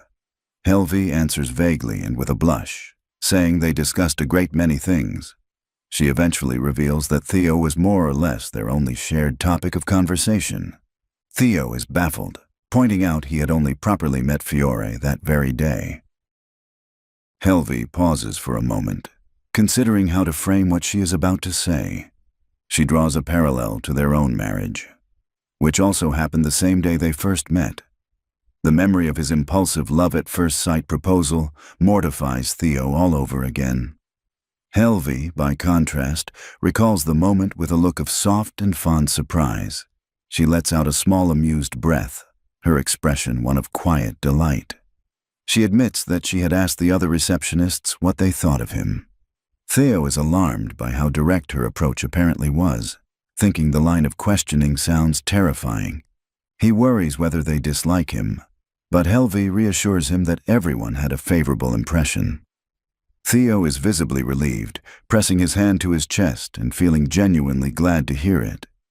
Helvi taps a gloved finger against her chin, her thoughts turning more serious. She notes to herself that while Theo looks relieved, something in her has begun to feel uneasy. She realizes that many of the girls have feelings that go well beyond a simple good impression. A flashback shows Fiore shyly confessing that Theo's house is the only man's home she has ever stayed in. Helvi's expression hardens into fierce and possessive resolve as she silently claims him as her own. Theo, oblivious, simply asks, "What is the matter?" completely unaware of the internal storm. In the kitchen, Helvi quickly dismisses his concern, telling him it is nothing at all. Outside the small stone house, 2 sharp knocks break the evening quiet. A beaming Theo holds a bowl, his face alight with a welcoming smile. Helvi stands by with a faint blush, composedly trimming vegetables. A polite voice announces a visitor from just beyond the door. Theo opens it and greets the guild receptionist Fiore, who wishes him a pleasant good evening. Fiore notes with a smile that he seems to be awake now. Looking deeply embarrassed, Theo stammers an apology for not reporting in after their completed quest. Fiore cheerfully waves it off, explaining that the rumors of the Chimera victory already confirmed he was safe. With a confident blush, Helvi states that she could never lose to something as insignificant as that. Helvi appears behind a surprised Theo, who exclaims her name when he realizes she is there. Fiore laughs nervously at Helvi's casual dismissal of the fearsome Chimera. The narration notes that Fiore was not present for the Chimera battle. She was not there for the hunt itself and did not witness its aftermath. As a result, Fiore remains completely unaware of just how overwhelming Helvi's power truly is. Even Theo, who was present, has yet to fully grasp the extent of his wife's capabilities. The 3 gather warmly together as Helvi suggests it is time for dinner. She asks Theo to prepare the table and excuses herself to step outside for a moment. She steps out onto the porch, the door closing softly behind her. Her expression turns serious as she steels herself for what she is about to do. Looking out over the town, she reflects that this time things will not go the way they did before. Her eyes gleam with quiet and dangerous purpose as she considers whether it is time to clean up some garbage. Up until now, only the Chimera has witnessed the true depth of Helvi's power, but the narrator reveals that more people are about to learn exactly what she is capable of. In a dark alley, a group of men has gathered with sinister intent. One of them leers about the exceptional beauty of a particular woman. Another agrees, saying he has never seen anything like her in his life. A third lets out a sinister laugh, savoring what he believes is their imminent success. A man with spiky white hair confirms she is every bit as stunning as the rumors claimed. All of these men are adventurers who once partied alongside Theo, now driven by festering jealousy. They have become obsessed with Helvi's otherworldly appearance and cannot stomach the fact that she chose Theo. Driven by that belief, they gathered in an alley near the house to kidnap her. The spiky-haired leader asks someone about the name of their former party leader. A bald warrior grimly answers that the name was Carl. The leader asks whether Carl is coming, but is told he is injured. He laughs mockingly, calling Carl pitiful for being sidelined tonight. The bald warrior privately knows the truth is more complicated than that. In a flashback, a woman shouts at the bandaged Carl and demands he get revenge on whoever hurt him. Carl flinches and insists with conviction that retaliating is completely and utterly impossible. He cries out that the woman who defeated him is not human and would kill him without hesitation. Back in the alley, the bald warrior decides to keep Carl's humiliating defeat entirely to himself. Another thug grows restless, demanding to know when they are finally going to make their move. A sly man reports that he just saw the receptionist Fiore go into Theo's house. He licks his lips and suggests that now they can claim 2 women instead of 1. The group erupts in celebration. Their leader roars that it is time to begin. Another adds that whoever kills Theo gets the privilege of claiming Helvi. As the group revels in their anticipation, a pair of heeled boots enters the frame. A cold voice cuts through their celebration and orders them to shut their mouths. Helvi stands before them, her expression glacial as she tells them they are nothing but worthless noise. Her presence seems to radiate something that is evolving and growing in ways distinct from ordinary power. The bald thug breaks into a sweat, stammering in disbelief. He demands to know when she appeared behind them, but the leader brushes past his confusion. He smirks and says she has saved them the trouble of having to find her. Helvi snaps her fingers without interest, and the scenery shatters around them. The world ruptures, and the group suddenly finds themselves in a vast and rocky cavern. The thugs erupt in panic, demanding to know where they are. Helvi calmly informs them that this was once the Chimera's lair. Her words send a wave of terror through the group as they cry out in horror. One of the men shrieks at the idea of being anywhere near a creature like that.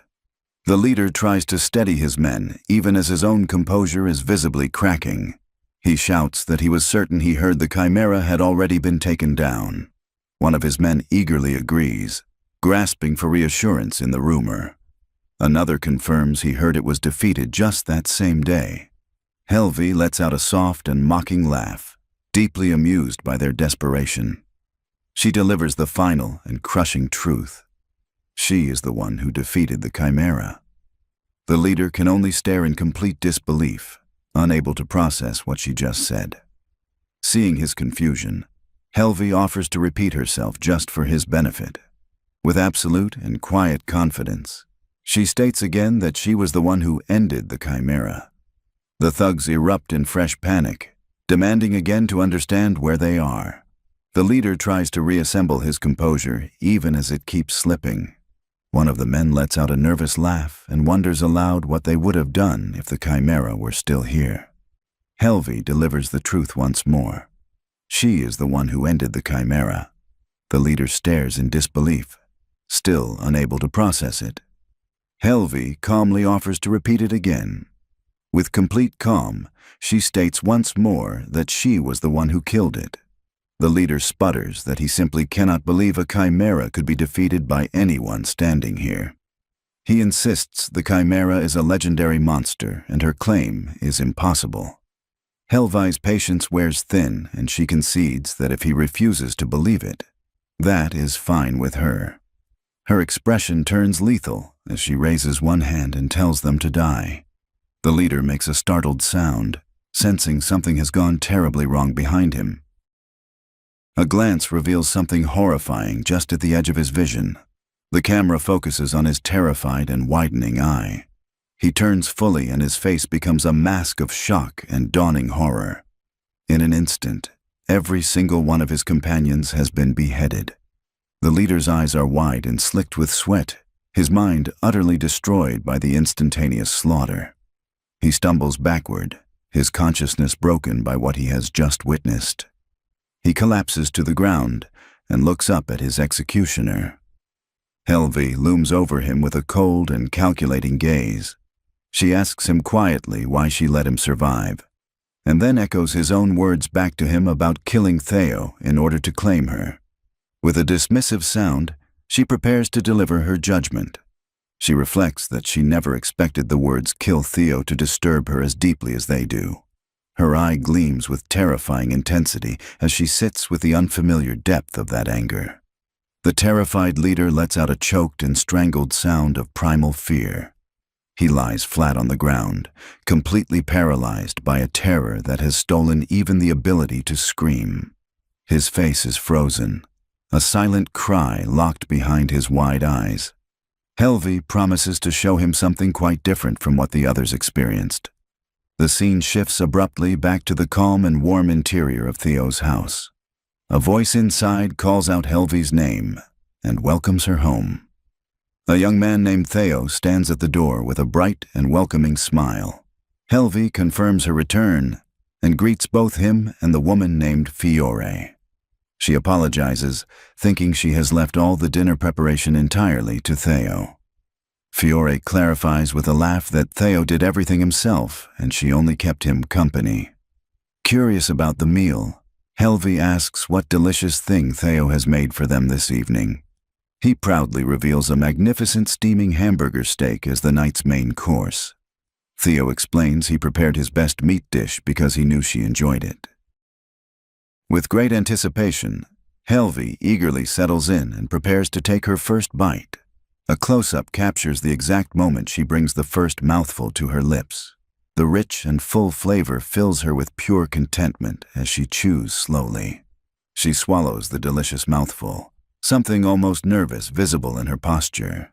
Theo watches intently, his face anxious as he waits for her verdict. Her expression cracks open into a wide and genuinely happy smile.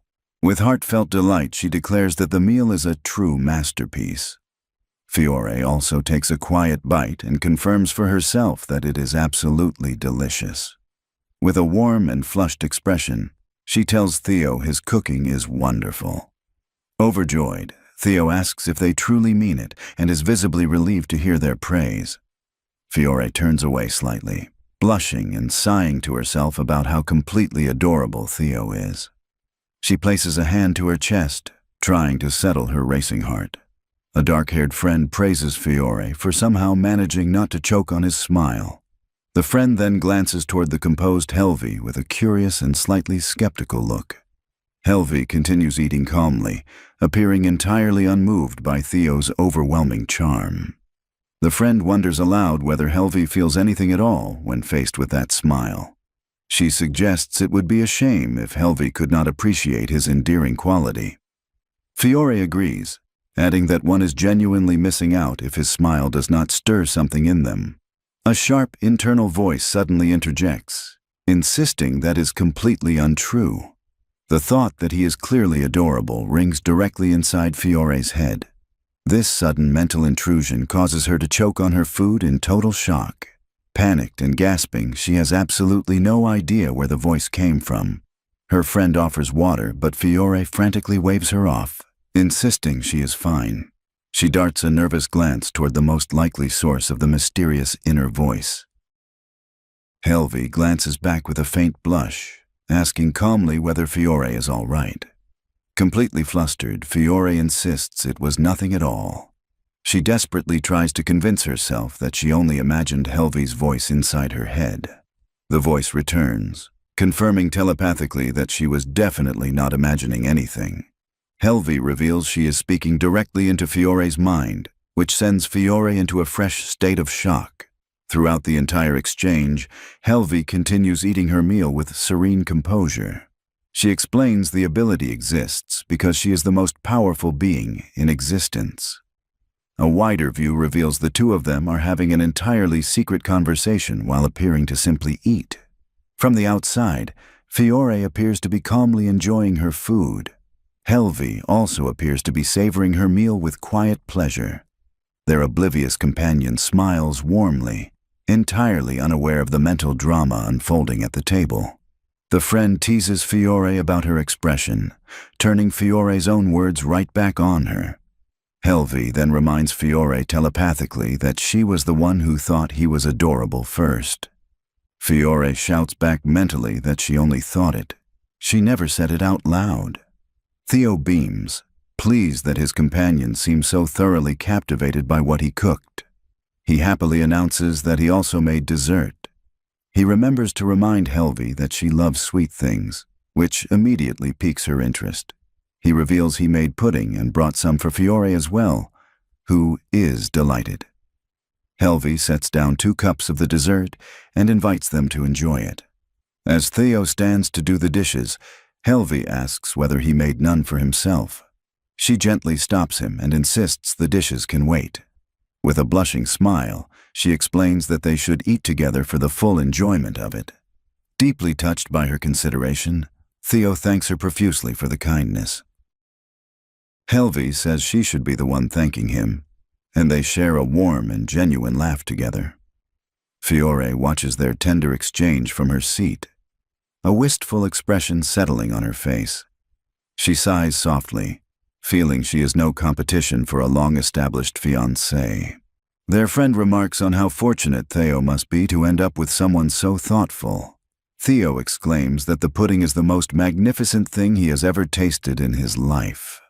While Fiore calls this an exaggeration, Theo insists it really is the best thing he has ever eaten.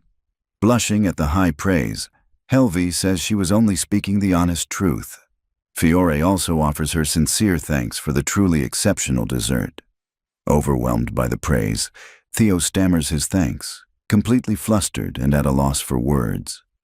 After the meal, the group settles into a comfortable relaxation, hot drinks steaming in their cups. The friend asks Fiore what her plans are for the rest of the evening. She wonders whether Fiore intends to stay the night given how late it has gotten. Fiore hesitates and admits that under normal circumstances, she would simply stay over. She explains that they do not share a room and that Theo has never been conscious of her in that way. A slight blush reveals her own feelings on the matter are rather more complicated. A flashback shows her growing nervous whenever she has had to stay at his place. She recalls being unable to sleep until she had personally confirmed Theo was sleeping soundly. Peeking into his room and seeing him peacefully at rest always brought a quiet wave of relief. This habit often led to her guild colleagues teasing her about it the following day. But now she acknowledges that Theo has a lovely bride named Helvi. Helvi, who has quietly heard all of this, closes her eyes with a blushing and understanding expression. She announces she will walk Fiore home, which surprises the other two girls. With a knowing look, she adds that tidying up afterward is a good job for Theo. Theo agrees and asks Helvi to please take good care of Fiore on her walk home. A flustered Fiore can only agree and tell Helvi she can count on her. Outside, Fiore thanks Theo warmly for the wonderful meal as he waves them off. The heels of both women click along the path as they begin their walk home together. They move through the quiet dark of the woods, the atmosphere thoughtful and still. Fiore looks troubled for a moment before making up her mind to speak. She calls out to Helvi, who turns with a smile and asks what is on her mind. Fiore confesses that she had no idea about the engagement and that she has stayed over many times before. Helvi replies calmly with a smile that she is already fully aware of this. The revelation sends Fiore into a flurry of flustered panic. She apologizes over and over, vowing never to stay over again.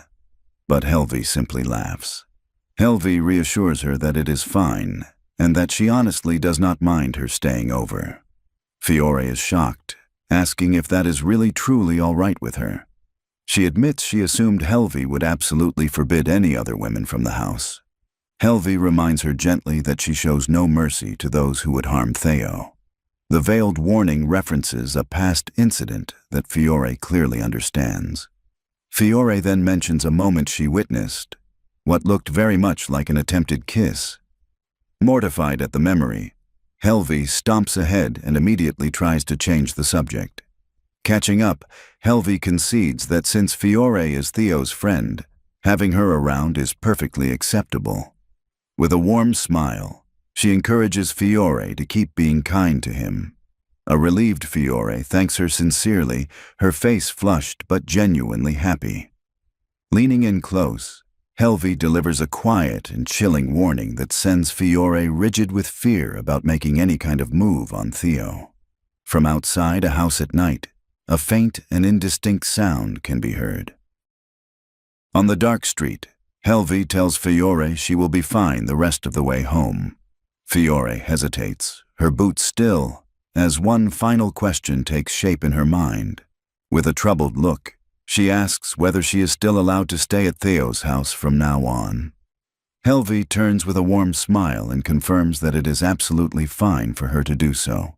Confused, Fiore then asks why she is not being allowed to stay over tonight specifically. A mysterious and knowing little laugh escapes Helvi, leaving Fiore completely baffled by her reaction. Helvi suggests Fiore is simply unaware of the situation, but Fiore remains at a loss. With a cheerful laugh, Helvi announces happily that she and Theo were married that very day. Her eye narrows meaningfully as she asks whether Fiore understands the implication.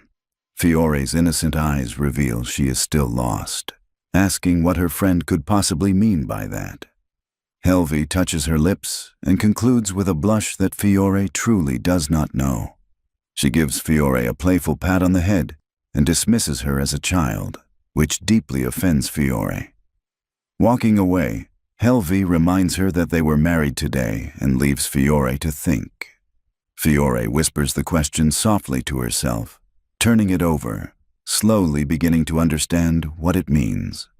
A close-up shows Helvi's confident and blushing profile as she prepares to make her announcement. With a sultry expression, she proudly declares that tonight will be their wedding night. Her blushing face fills the frame in extreme close-up as she says the words. Fiore's expression crumbles in pure shock as the term wedding night finally registers in full. A chapter title page shows a flustered Fiore facing a confident and smiling Helvi. Helvi explains cheerfully that such a sacred and special night absolutely cannot be interrupted by anyone. Fiore's mind reels as she stammers the words first night in a panicked sweat. Her eyes swirl with dizzy dismay as she laments having to leave for such a genuinely valid reason.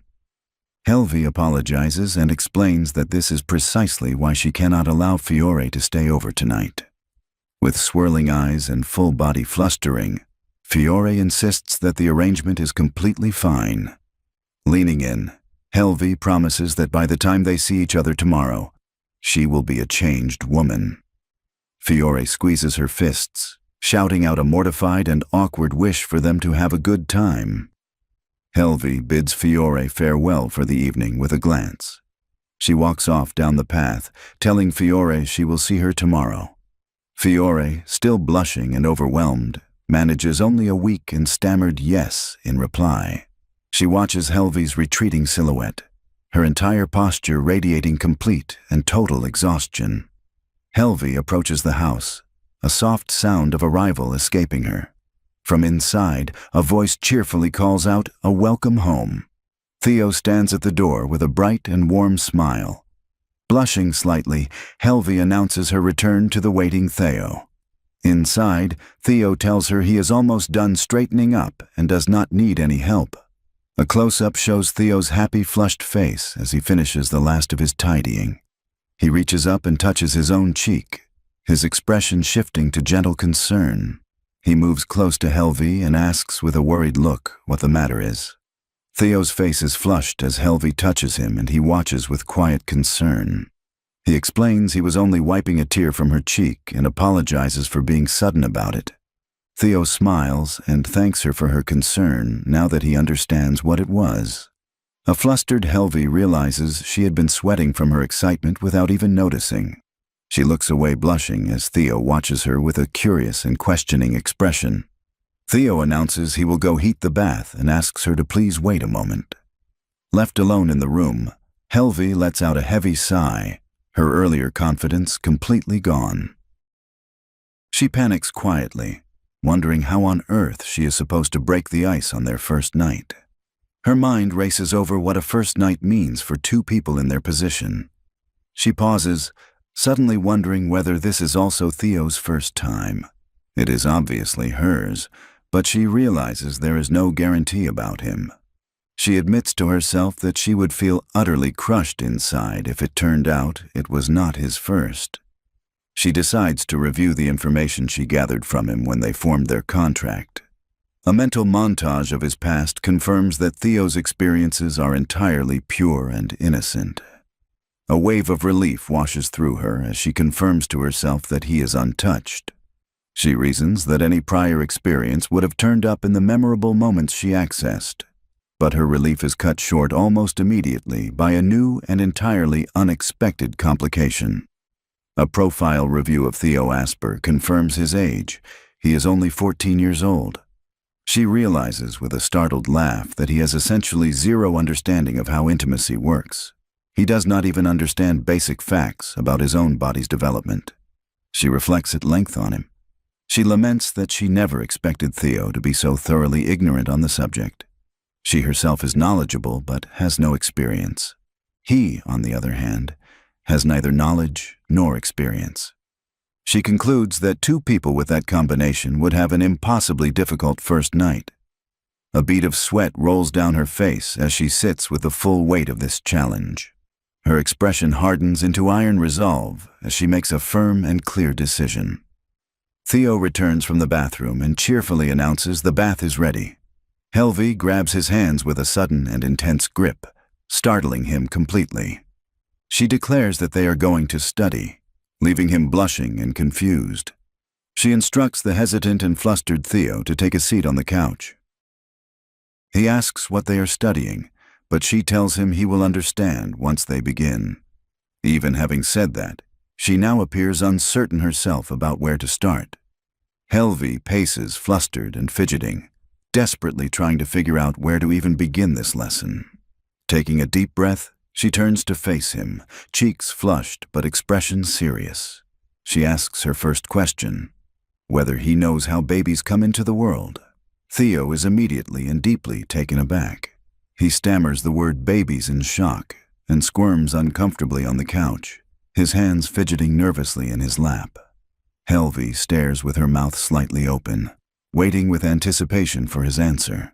His adorable reaction makes her pulse quicken, but she forces herself to stay focused on the task. She wonders whether his reaction means he actually already knows, despite what his memories suggest. Theo shyly explains that a stork delivers a baby 10 months after a couple shares a kiss. Helvi is rendered completely speechless, repeating the word stork in pure and stunned disbelief. She is utterly floored that he holds such a childlike belief with such complete and total conviction. A close-up shows her expression drifting into a blissful, dazed smile as she watches him. She is comically overwhelmed by the sheer magnitude of the educational task before her. He catches her expression and shouts in shock, asking desperately if babies are really not made from a kiss. He urgently asks how babies are truly made if everything he believed was wrong. Helvi steels herself and resolves that teaching him is a necessary and important part of married life. She begins her explanation, saying his name carefully to make sure she has his full attention. The lesson begins as she describes what happens between a boy and a girl. Theo is shocked and deeply red to learn it involves holding each other while unclothed. He squeezes his eyes shut in protest, insisting the whole idea is far too embarrassing. Despite his mortification, his curiosity gets the better of him, and he asks for the specific details. The full reality of it hits him like a physical blow, and his eyes spiral in shock. Helvi pants, overwhelmed by how completely adorable she finds his panicked reaction. She tells herself it would be cruel to make a move on him in this vulnerable and overwhelmed state. But his unbearable cuteness is pushing her rapidly past her limit. Theo slumps on the couch, noting the strange chill that runs through him whenever their eyes meet. A close-up reveals Helvi's expression, her breathing coming in shallow and flustered bursts.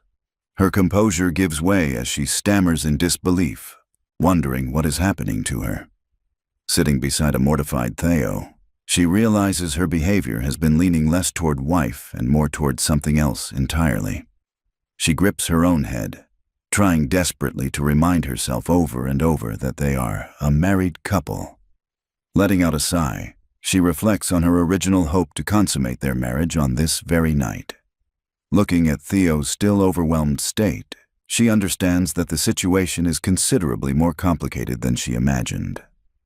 With a gentle and knowing smile, she accepts that her original plan is not going to happen tonight. She decides it would be entirely unfair to push him when he is this shaken by the truth. A look of quiet contentment settles on her face, as she chooses to be happy for now with simply being his adorable husband. Reflecting on the whirlwind of their marriage, she acknowledges it was a decision made in a single, impulsive moment. She finds she is genuinely happy with that impulse, realizing it allowed her to offer her first to him.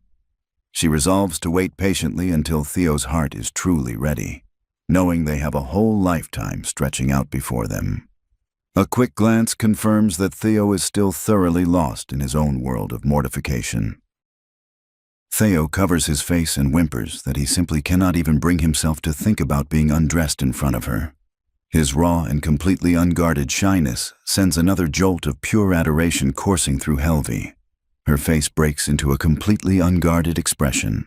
An ecstatic grin takes over as she thinks he is simply too much. She realizes happily that she will get to watch him be this adorably shy for many more weeks to come. With an amused laugh, she asks the still flustered Theo whether he is feeling all right. He gives a weak confirmation, still unable to compose himself or so much as look at her face. Internally, however, he knows with certainty that he is very much not okay. He is drowning in a profound and overwhelming embarrassment.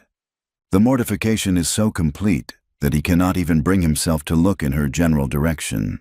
This display of utterly pure and innocent shyness hits her yet again as being almost unbearably endearing.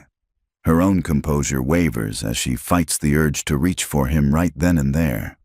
She marvels that Theo is the only being in all of existence who has ever been able to stir her supposedly unreachable heart.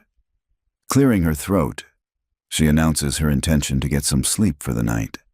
Theo reminds her that he has drawn a warm bath for her and asks whether she would like to use it.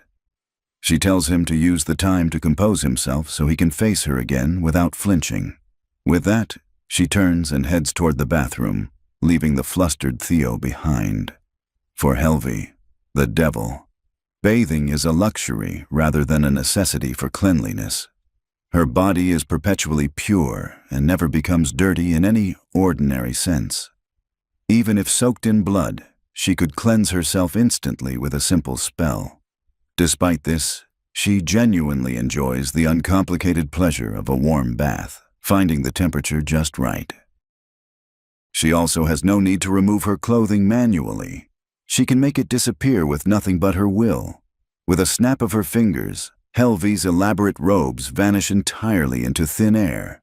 Now completely unclothed with her impressive horns on full display, she stands at the edge of the tub. She dips one graceful toe into the steaming water, testing its warmth. Her legs enter the water, sending soft ripples across the surface. Closing her eyes in serene contentment, she fully immerses herself in the sensation. Sinking into the bath, she lets out a satisfied sigh and remarks on the wonderful heat. A pleasant thought surfaces as she realizes she and Theo prefer the exact same water temperature. This small shared detail feels like a small and quiet proof of their growing connection. Overwhelmed by the soft feeling it produces, she brings her wet hands up to cover her face. The simple observation is enough to make her feel like the happiest person in the entire world. She happily daydreams about sharing a bath with Theo and decides they would need a much bigger tub. A bold plan takes shape involving lingerie and the hope that the sight of her will finally make him more aware of her. She hopes her calculated scheme will sharpen his awareness of her as a woman. She calls out to the still flustered Theo, who sits rigidly on the couch. He answers and tells her he is done. She says the bath was wonderful and he stammers his agreement. With a flustered look, he announces he will now take his turn. A confident and sultry expression settles on her face as she watches his hasty retreat from the room. Mortified, he shouts his intention to go to the bath and flees her presence entirely. Her exceptional demonic vision catches a telling detail in that brief moment. As he turns away, she catches unmistakable and startling evidence of his physical reaction to her. She watches him leave, her mind going completely blank from the sudden revelation. Sitting on the couch, she is left in total speechless silence, trying to process what she just saw. A stunned and barely audible what is all she can manage in her utter disbelief. She realizes with ecstatic shock that Theo has been having very much non-innocent thoughts about her and finds this utterly adorable. Overcome with joy, she thrashes on the couch and clutches a pillow in a rapturous frenzy. Leaving such a perfectly ripe opportunity untouched feels like its own particular form of exquisite torture. Despite having resolved to wait, Theo's scent clinging to the pillow makes holding herself back feel like an impossibility.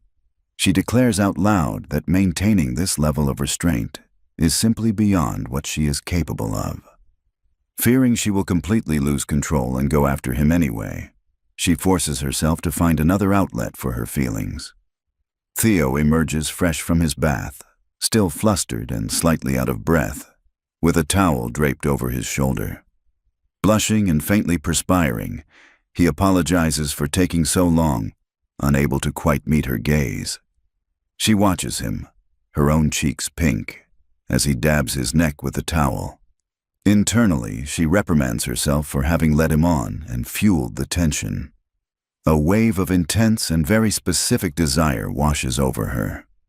In a room thick with post-bath tension, Helvi wrestles openly with her overwhelming and barely contained want. His utter lack of awareness of just how much effect he has on her only makes him more completely irresistible. The innocent charm that radiates naturally from him functions as an unintentional and devastatingly effective form of temptation. With a nervous breath, she admits inwardly that she absolutely cannot take it anymore. She is now in her deliberately chosen lingerie as she closes the distance between herself and the boy. Standing directly in front of Theo, the air between them becomes thick and almost tangible with unspoken anticipation. Theo, ever innocent, misreads her tension and asks with genuine concern whether she is feeling unwell. Without acknowledging his question, she says his name quietly, her voice low and full of intent. With a sudden and decisive motion, her hand shoots out and takes hold of his shoulder firmly. Leaning in close, she makes a bold and completely direct request for them to share a kiss. Utterly stunned, Theo can only stammer a bewildered and questioning agreement. Still blushing intensely, Helvi confirms without hesitation that she wants a kiss. The suggestion sends Theo's mind spinning in a dizzy and overwhelmed incomprehension. She asks gently whether it would be all right if they go ahead. She begins to offer reassurance, starting to explain the relevant facts of life. Holding his shoulder, she gives him her absolute and firm assurance that a kiss is entirely safe. With childlike sincerity, he asks for confirmation that the stork is definitely not going to bring a baby from this. Her answer is a simple and unwavering no, shattering the last of his long-held innocent belief. A gentle but firm hand rises to cup his face, preparing him for what comes next. Pressing him softly back against the cool stone wall, she repeats her final and absolute reassurance. A fleeting thought crosses her mind about what the guild receptionist would say if she could see them now. Theo himself imagines the commotion Fiore would create if she walked in on this moment. Her thumb traces gently along his chin, tilting his face upward to meet her steady and intense gaze. In the final breath of anticipation, she asks whether he is ready. A look of hardened resolve flares in her eye. The decision is already made. With a shy blush, he asks the question that changes everything. Does she want to kiss him? The certainty in her eyes gives her answer before her lips even part. With his quiet permission granted, their lips meet in a deep and passionate kiss.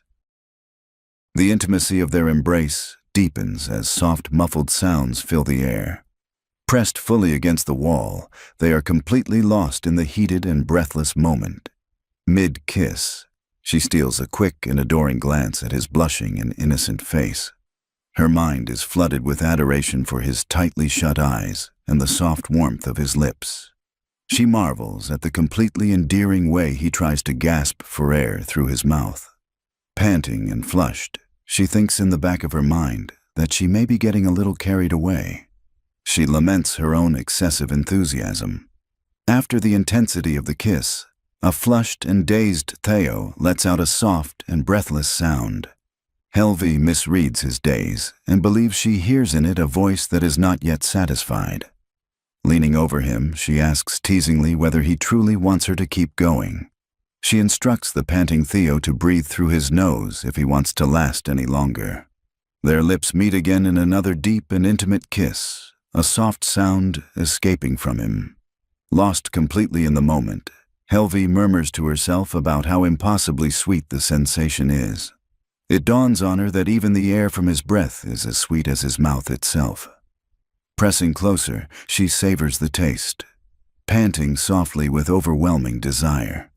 A muffled sound of surprise escapes him as the passionate kiss continues, unabated. It deepens further. Their faces close together and slick with warmth. They are utterly lost in it. Another soft sound escapes Theo as Helvi continues her tender and passionate focus on him. Clutching him tightly, she pants, completely overwhelmed by the intensity of everything she is feeling. Her passion escalates into a primal desire to close every remaining distance between them right here and now. A close-up shows them pressed together, both flushed and warm from the heated moment. Helvi pants with her mouth slightly parted, completely swept away in the aftermath of the kiss.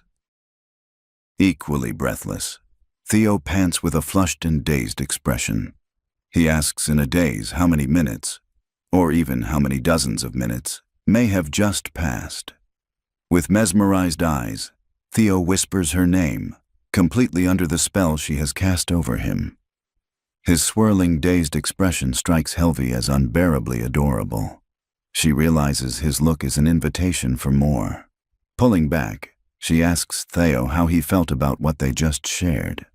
Theo fumbles for words, his face deeply flushed as he hesitates to find an answer. He shyly admits that it felt truly wonderful, his hands fidgeting in his lap. His adorable behavior is far too much for Helvi, who screams internally at herself to hold back. Turning away, she announces that it is now time for them to sleep. Helvi reminds him that he needs to be at the Mercenary Guild early tomorrow. She offers him the spare bedroom, which he accepts with some hesitation. With her back turned, she promises to clean it instantly with magic. Inside, she is already panicking, knowing she needs to get out of that room before her self-control completely fails her. A small hand catches the back of her dress and stops her departure. Surprised, she turns and asks what is wrong as Theo stutters nervously. Theo's hand is shown gently holding the black fabric of her dress. Looking down, he apologizes and admits he suddenly felt lonely and reached for her without thinking. His innocent and spontaneous confession sends a shockwave crashing through her entire being. She panics, convinced her heart has actually stopped. She thinks she might genuinely be about to die. Her hand reaches for Theo's chin and gently lifts his face to meet hers. She presses a soft and reassuring kiss to his lips, a warm blush on her cheeks. With a radiant smile, she asks if he will be all right now. Theo, flustered and completely undone, can only stammer incoherently in response. Looking up at her with earnest eyes, he quietly asks for one more kiss. The next morning, Theo jolts awake in a panic, realizing he has slept far too late. He rushes about the house, declaring he needs to hurry and get breakfast made. While chopping vegetables, he reflects on how poorly he slept. A blush rises on his face as the memories of being with Helvi start to seep back in. Distracted by his thoughts, he nicks his thumb with the knife and cries out. He squeezes his hand shut, silently berating himself for losing focus. He thinks of his grandmother's warning to always be careful. A blush is still on his cheeks. His mind drifts back to the vivid and intoxicating memories of their kisses. He remembers vividly the soft, warm feeling of Helvi's presence so close to him. He grabs his own face and frantically tries to pull himself back together. The sound of heeled boots announces Helvi's arrival, and she wishes him a good morning. She stands before him in her true and magnificent form, horns and wings fully present. He stammers a good morning back to the stunning sight of her. He points out that her wings and horns are showing, and she confirms this with total nonchalance. With a slight blush, she explains they must have emerged while she slept. She clarifies it was unconscious. She had been in a very deep sleep. Theo can only stare, wide-eyed and blushing, murmuring that he understands. His silent awe makes a self-conscious blush rise on Helvi's face. He apologizes for staring, but she brushes it off and asks whether he likes what he sees. One of her demonic wings unfurls slightly as she presses him for his honest opinion. Theo hesitates, struggling to find the right words for what he actually wants to say. He explains it is not about the horns or the wings in any particular way. With a deep blush, he confesses that he finds her absolutely breathtaking in this form. His heartfelt words completely undo her composure, leaving her stunned and glowing. He shyly asks if she would be willing to show her true form whenever they are alone together. Helvi agrees, saying she will do whatever her beloved husband wishes of her.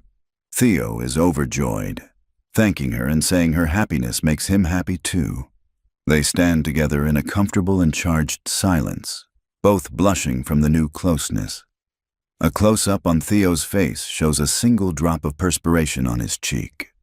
Helvi reflects on how adorable it is that he worked up the nerve to ask her something like that so early. He treasures the idea of knowing a side of Helvi that no one else in the world will ever see. Clearing her throat, Helvi tries to move past the tender and flustering moment. She notices the small cut on his thumb and asks whether he accidentally hurt himself. He tries to dismiss it, but she insists a bandage is not necessary. She gently takes his small hand in hers, her fingers a contrast against his. To his wide-eyed shock, she brings his bleeding thumb to her lips. Helvi slowly and carefully sucks on the wound, cleaning it with her tongue as Theo watches in stunned silence. Theo goes completely red, stammering her name in disbelief. Her tongue moves gently over the small cut. He stares as she releases his hand from her mouth. Looking down, he sees the cut on his thumb has completely disappeared. With a proud and radiant smile, Helvi announces that she has healed it for him. Theo is amazed, realizing this is his very first experience of her healing magic. He notices his thumb is slightly damp from her touch. A new wave of panic hits as he debates frantically whether to wipe it or leave it. Helvi teases him, suggesting he is perfectly welcome to suck on it himself. He frantically denies having any such thought and waves his hands in protest. Taking pity on him, she tells him to wait just a moment. She produces a clean white handkerchief. With a gentle touch, she dabs his thumb dry with the soft cloth. She apologizes for any inconvenience, which he quickly insists was absolutely not a problem. She then requests a small token of thanks for the healing. Theo, flustered but curious, asks what she would like. She pauses for a moment before stating her desire for a morning kiss. With a confident and blushing expression, she confirms that a kiss is precisely what she wants. Theo is completely floored, exclaiming in disbelief at the bold request. Helvi simply confirms her wish with a soft, affirming sound. She playfully asks whether leaning down would make it easier for him to reach. She bends toward him and invites her husband to give her a morning kiss. Overwhelmed and blushing intensely, Theo can only manage a trembling, squeaked yes. Two flushed and emotional faces lean in close for the anticipated kiss. In his nervousness, Theo misses completely and plants a gentle peck on the tip of Helvi's nose. Mortified, he covers his mouth and apologizes profusely for his clumsy attempt. Helvi touches her nose, a dazed and deeply happy blush spreading all the way across her face.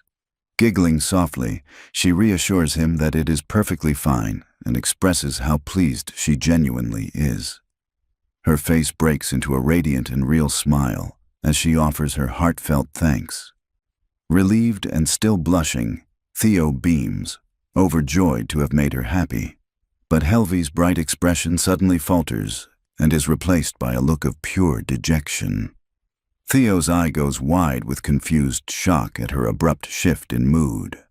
In her imagination, she pictures a perfect and deeply passionate kiss between them. The fantasy lingers on an intimate close-up of their lips meeting tenderly. Smiling to herself, she resolves that she wants their next real kiss to be exactly like that. The next morning, Theo wakes from a hazy dream, murmuring the word, husband.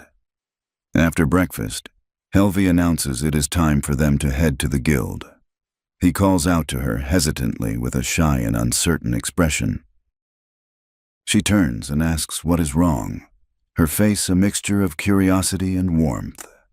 He steps forward and closes the distance between them.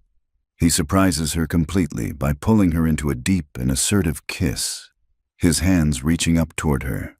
Her single visible eye flies wide open in shock as he holds her close. After a long moment, she pulls back slightly and they are both breathless and flushed. Anxiously, he asks for her honest verdict on how he did. She touches her lips, still slightly dazed and completely caught off guard. Internally, she is in ecstasy, marveling that he is so endearing and that he managed to completely catch her off guard. She feels a rush of pure happiness at how much he had been thinking of her when he made that move. Still blushing, Theo mutters that they should probably get going now. She calls his name and he turns to ask what she needs. He lets out a startled sound as she suddenly pulls him back toward her. This time she initiates, drawing him into another passionate kiss of her own.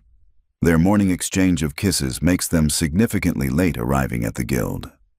At the guild building, a receptionist waits with some anxiety. Fiore is in her uniform and looks slightly flustered. She clasps her hands together and offers a shy good morning to the air. The couple Theo and Helvi finally appear at the entrance. Theo greets Fiore with a cheerful and bright smile. Helvi, still carrying a faint blush, offers a quieter and more reserved greeting. Fiore notices the time and gives both of them a knowing look as she connects the dots. Professionally, she mentions that they have quite a few requests in today. She sets the quest book on the counter for them to look through. As Theo examines it, Fiore initiates a silent telepathic exchange with Helvi. She asks mentally whether Helvi can hear her, a small, sly smile on her face. Helvi is still for a moment, eyes closed in concentration. Then one eye opens and she confirms she can. The narrative explains how Helvi's mind-reading ability functions. Fiore gets straight to the point, asking telepathically how the night went. With a grin, she presses further, asking with unfiltered curiosity whether they went all the way. Helvi acts innocent, asking what Fiore could possibly be referring to. Fiore insists she knows exactly what she means and admits the question. Blushing, Helvi bluntly informs her that nothing happened. Fiore is utterly shocked by this. Helvi explains plainly that she could not go through with it because Theo still believes babies come from kissing. Theo remarks on Helvi's purity, leaving Fiore completely unable to process the absurdity of the situation. Fiore then asks whether Helvi herself has a desire to be intimate with him. Helvi confirms her desire fiercely, proudly telling Fiore she should admire the level of self-restraint on display. With a smug smile, she reveals that she and Theo did, however, share a kiss. The news sends Fiore spiraling into flustered shock with swirling eyes. Helvi beams and gushes that the kiss was incredible, and that they ended up being late from kissing all morning long. A beckoning finger draws Helvi in, eager to hear every detail. She acts as though she is unaware of what her friend is after. Suddenly, a whole group of receptionists encircles them, eyes bright with curiosity. Fiore looks guilty and apologizes profusely to Helvi. Helvi asks with exasperation what she is apologizing for. With guilty eyes, Fiore confesses she let slip something about their first night to the others. Helvi glares, demanding to know what Fiore said. Fiore explains that arriving late and the known visit to Theo's house had everyone asking questions, and she accidentally revealed too much under pressure. The other girls declare they have been dying to know what happened. Feeling the mounting pressure, Helvi sighs and reluctantly agrees to talk. She tells Theo she is going to have a chat and will find him after. Theo wonders aloud what on earth they could possibly want from her. Helvi is completely surrounded by the inquisitive receptionists, looking wary and outnumbered. Fiore stands to the side with a triumphant and mysterious little smile on her face. Later, Theo's face brightens the moment he sees Helvi coming back toward him. Exhausted, but still flushed, Helvi confirms she is back. She admits it was the first time in her existence that she has ever been cornered by weaker creatures. But the moment Theo offers a kind word and a warm smile, all of her fatigue vanishes instantly. When he asks what they talked about, she deflects and calls it girl talk that he would not want to hear. Inside, she knows she could never tell him the whole truth. She recalls how she ended up sharing every last intimate detail of their night and morning as she walks away. She feels their strangely knowing gazes on her back and tries to ignore them. She acknowledges to herself that revisiting those memories in such vivid detail has awakened her desires all over again. She recognizes this is dangerous territory. Theo notices her tense expression and asks with innocent concern what is the matter. She quickly dismisses it, insisting it is absolutely nothing. Her inner voice screams danger as she wrestles with her own urges and settles on a compromise. They will spend hours kissing once they are back home. Theo presents a quest request and asks for her opinion on it. Helvi smiles and agrees to take a look. She is pleasantly surprised to find it is a simple herb-gathering task, exactly the kind of job she could dispatch any threat near in seconds, as Theo confirms. The request was submitted specifically for him, which surprises Fiore. Fiore explains that nearly all herb-gathering quests get routed to Theo. She adds that many people have come to appreciate his careful and precise collection methods. The work requires delicacy, gathering both leaves and roots completely intact. Because most mercenaries are better suited to swinging weapons than gentle fieldwork, Theo fills a rare and valuable role. Helvi realizes with a warm blush that any quest Theo is qualified for must by definition be on the safer side. Fiore confirms it is safer than most requests and does not require fighting. However, she points out he still has to leave the town's walls, where monsters could appear. Theo explains his usual approach is to avoid detection and escape from anything weak enough to outrun. Helvi listens thoughtfully, a new quiet intention forming in her expression. With a gentle and blushing smile, she promises Theo that he will not have to run from monsters anymore. Theo's face lights up with radiant star-filled joy, and he agrees enthusiastically. He then shyly asks his wife whether she will come with him on the quest. Helvi reaches out and touches the small antenna on Theo's head, confirming she will. As she strokes his hair, she reminds him warmly that she is his wife after all. The word wife resonates in Theo's mind, and his expression opens with profound and genuine emotion. Overwhelmed and blushing, he bows his head and offers her his heartfelt thanks. A slightly flustered Helvi tries to ignore the three giggling receptionists who watch the whole exchange. Fiore, the head receptionist, mutters that watching them is giving her heartburn from the sweetness. She asks if she can officially log their acceptance of the herb-gathering request. Theo confirms with a beaming smile and his sincerest thanks. Fiore also wishes Helvi a safe trip, her tone professionally warm. Helvi firmly holds up a hand and tells the receptionist not to give their safety a second thought. With a confident fanged smile, she declares herself to be the most powerful being in existence. The receptionists continue murmuring, remarking on the couple's obvious chemistry and Helvi's extraordinary beauty. The scene shifts to a quiet and sun-filtered forest, peaceful and full of birdsong. Then, a sharp scream splits the silence of the trees.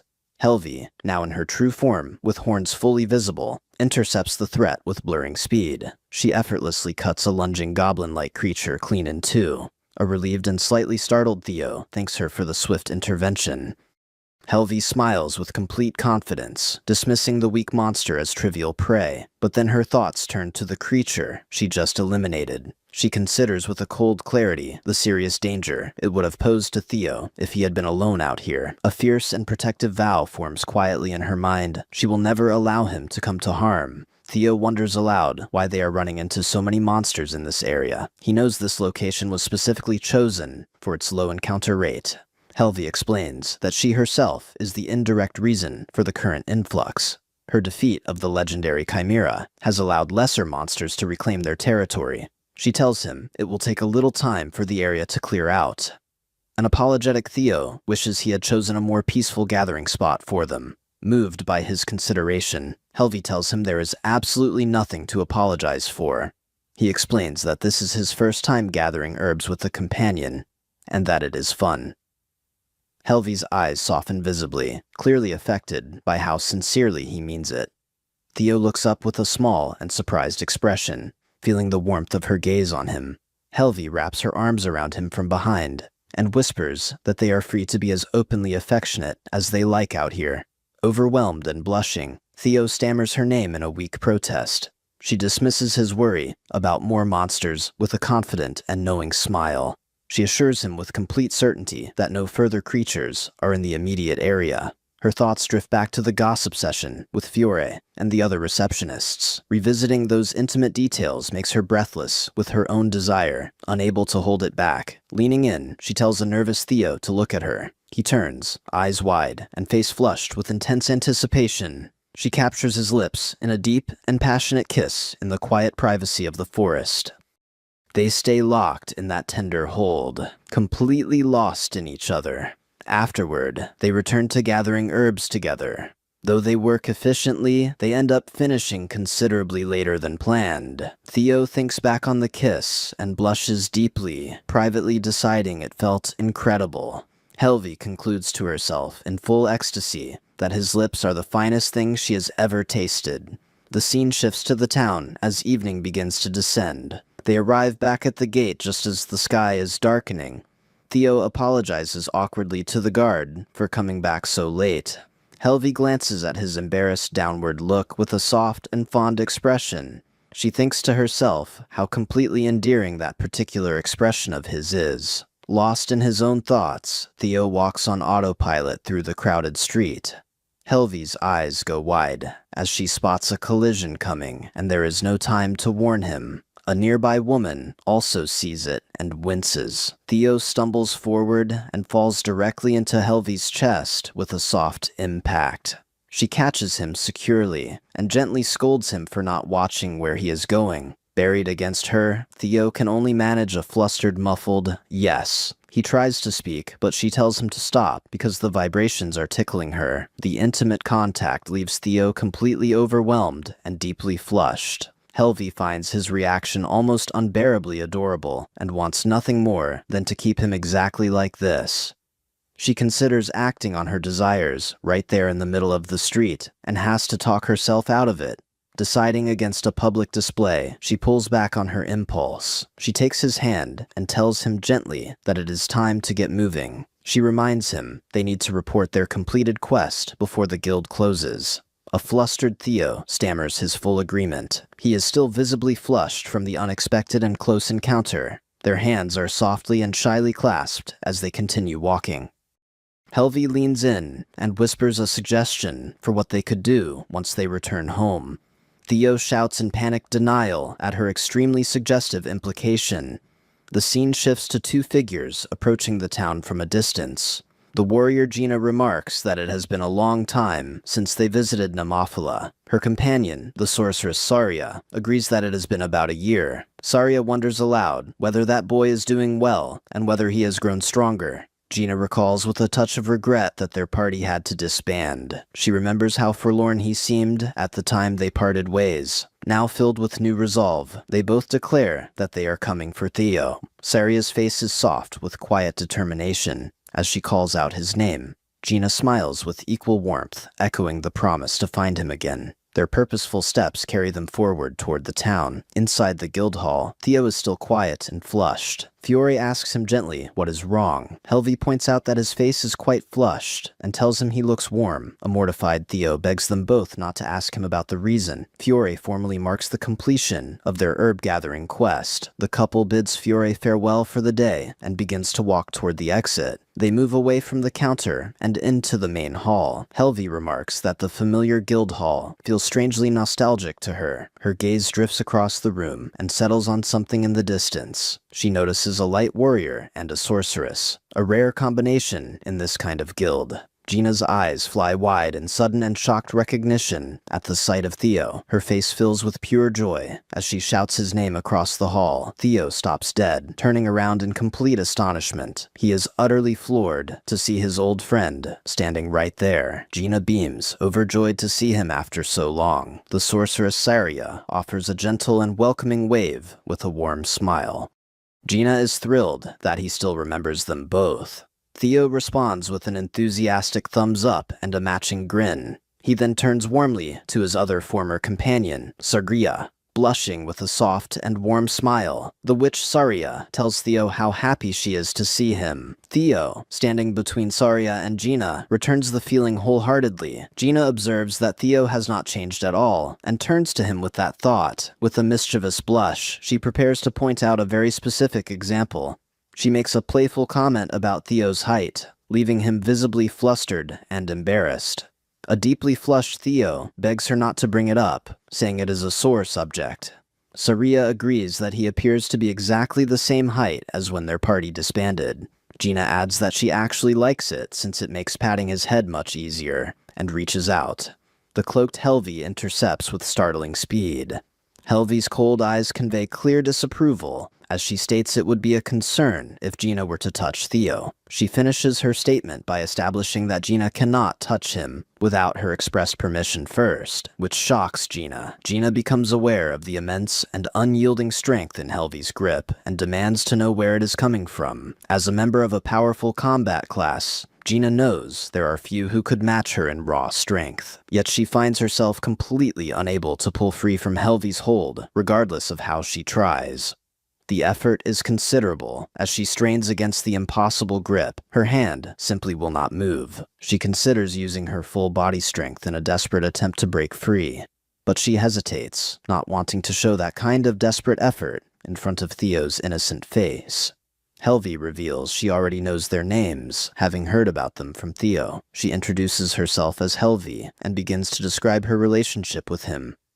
With a confident and possessive expression, she declares herself to be Theo Asper's woman. The declaration leaves both Gina and Saria completely speechless. Gina's face twists in disbelief as she asks if that means Theo is married. Saria echoes the shock, her own expression one of complete amazement. A deeply blushing and flustered Theo confirms that it is entirely correct. Gina still cannot fully process what she is hearing. She expresses her disbelief that Theo is married to someone so beautiful and powerful. Theo insists with a happy and embarrassed smile that they are absolutely not joking. Saria quietly thinks back to how strongly Helvi reacted when Gina moved to pat Theo's head. She deduces that the level of protectiveness shows how much Helvi genuinely treasures him, and she feels reassured. An exasperated Gina squeezes her eyes shut, still working through it all. She asks Helvi if she could please let go of her wrist now. With a final, decisive movement, the horned woman releases the captive wrist. Helvi looks on with a cool expression and establishes a new rule for the warrior going forward. The dark-skinned adventurer is informed that she must now ask for permission before touching Theo. Gina examines her arm, marveling that not a single mark remains despite the extraordinary pressure. Her gaze sharpens as she asks about the true extent of Helvi's power. Helvi confirms calmly that she is the most powerful being in existence. Still skeptical, Gina pushes further, asking for specifics. A confident, fang-bearing smile spreads across Helvi's face as she declares herself without equal. The sheer scale of the claim leaves Gina sweating in stunned silence. She recovers and dismisses it as bravado, but Helvi maintains it is the complete truth. The party's witch Saria notices her friend's strange behavior and asks what is going on. Turning to her partner with a serious expression, Gina prepares to explain.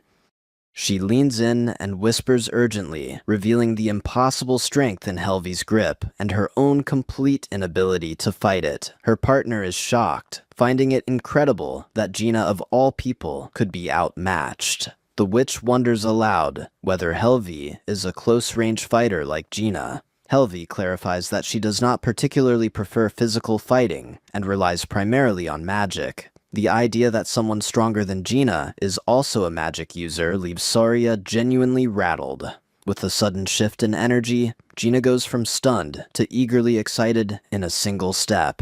Her excitement boiling over, she announces that they absolutely have to fight. Helvi looks on with complete bewilderment and zero impression. Gina launches into an enthusiastic explanation about her love of fighting. Her friend Saria begins to apologize for the forwardness. Helvi internally questions the sanity of the person standing in front of her, issuing this challenge. Saria calls Gina a battle maniac, but admits she herself also enjoys fighting very much. Blushing, Saria attempts to deny being as self-indulgent as her partner. She confesses her own deep curiosity about how Helvi fights without any visible weapon at all.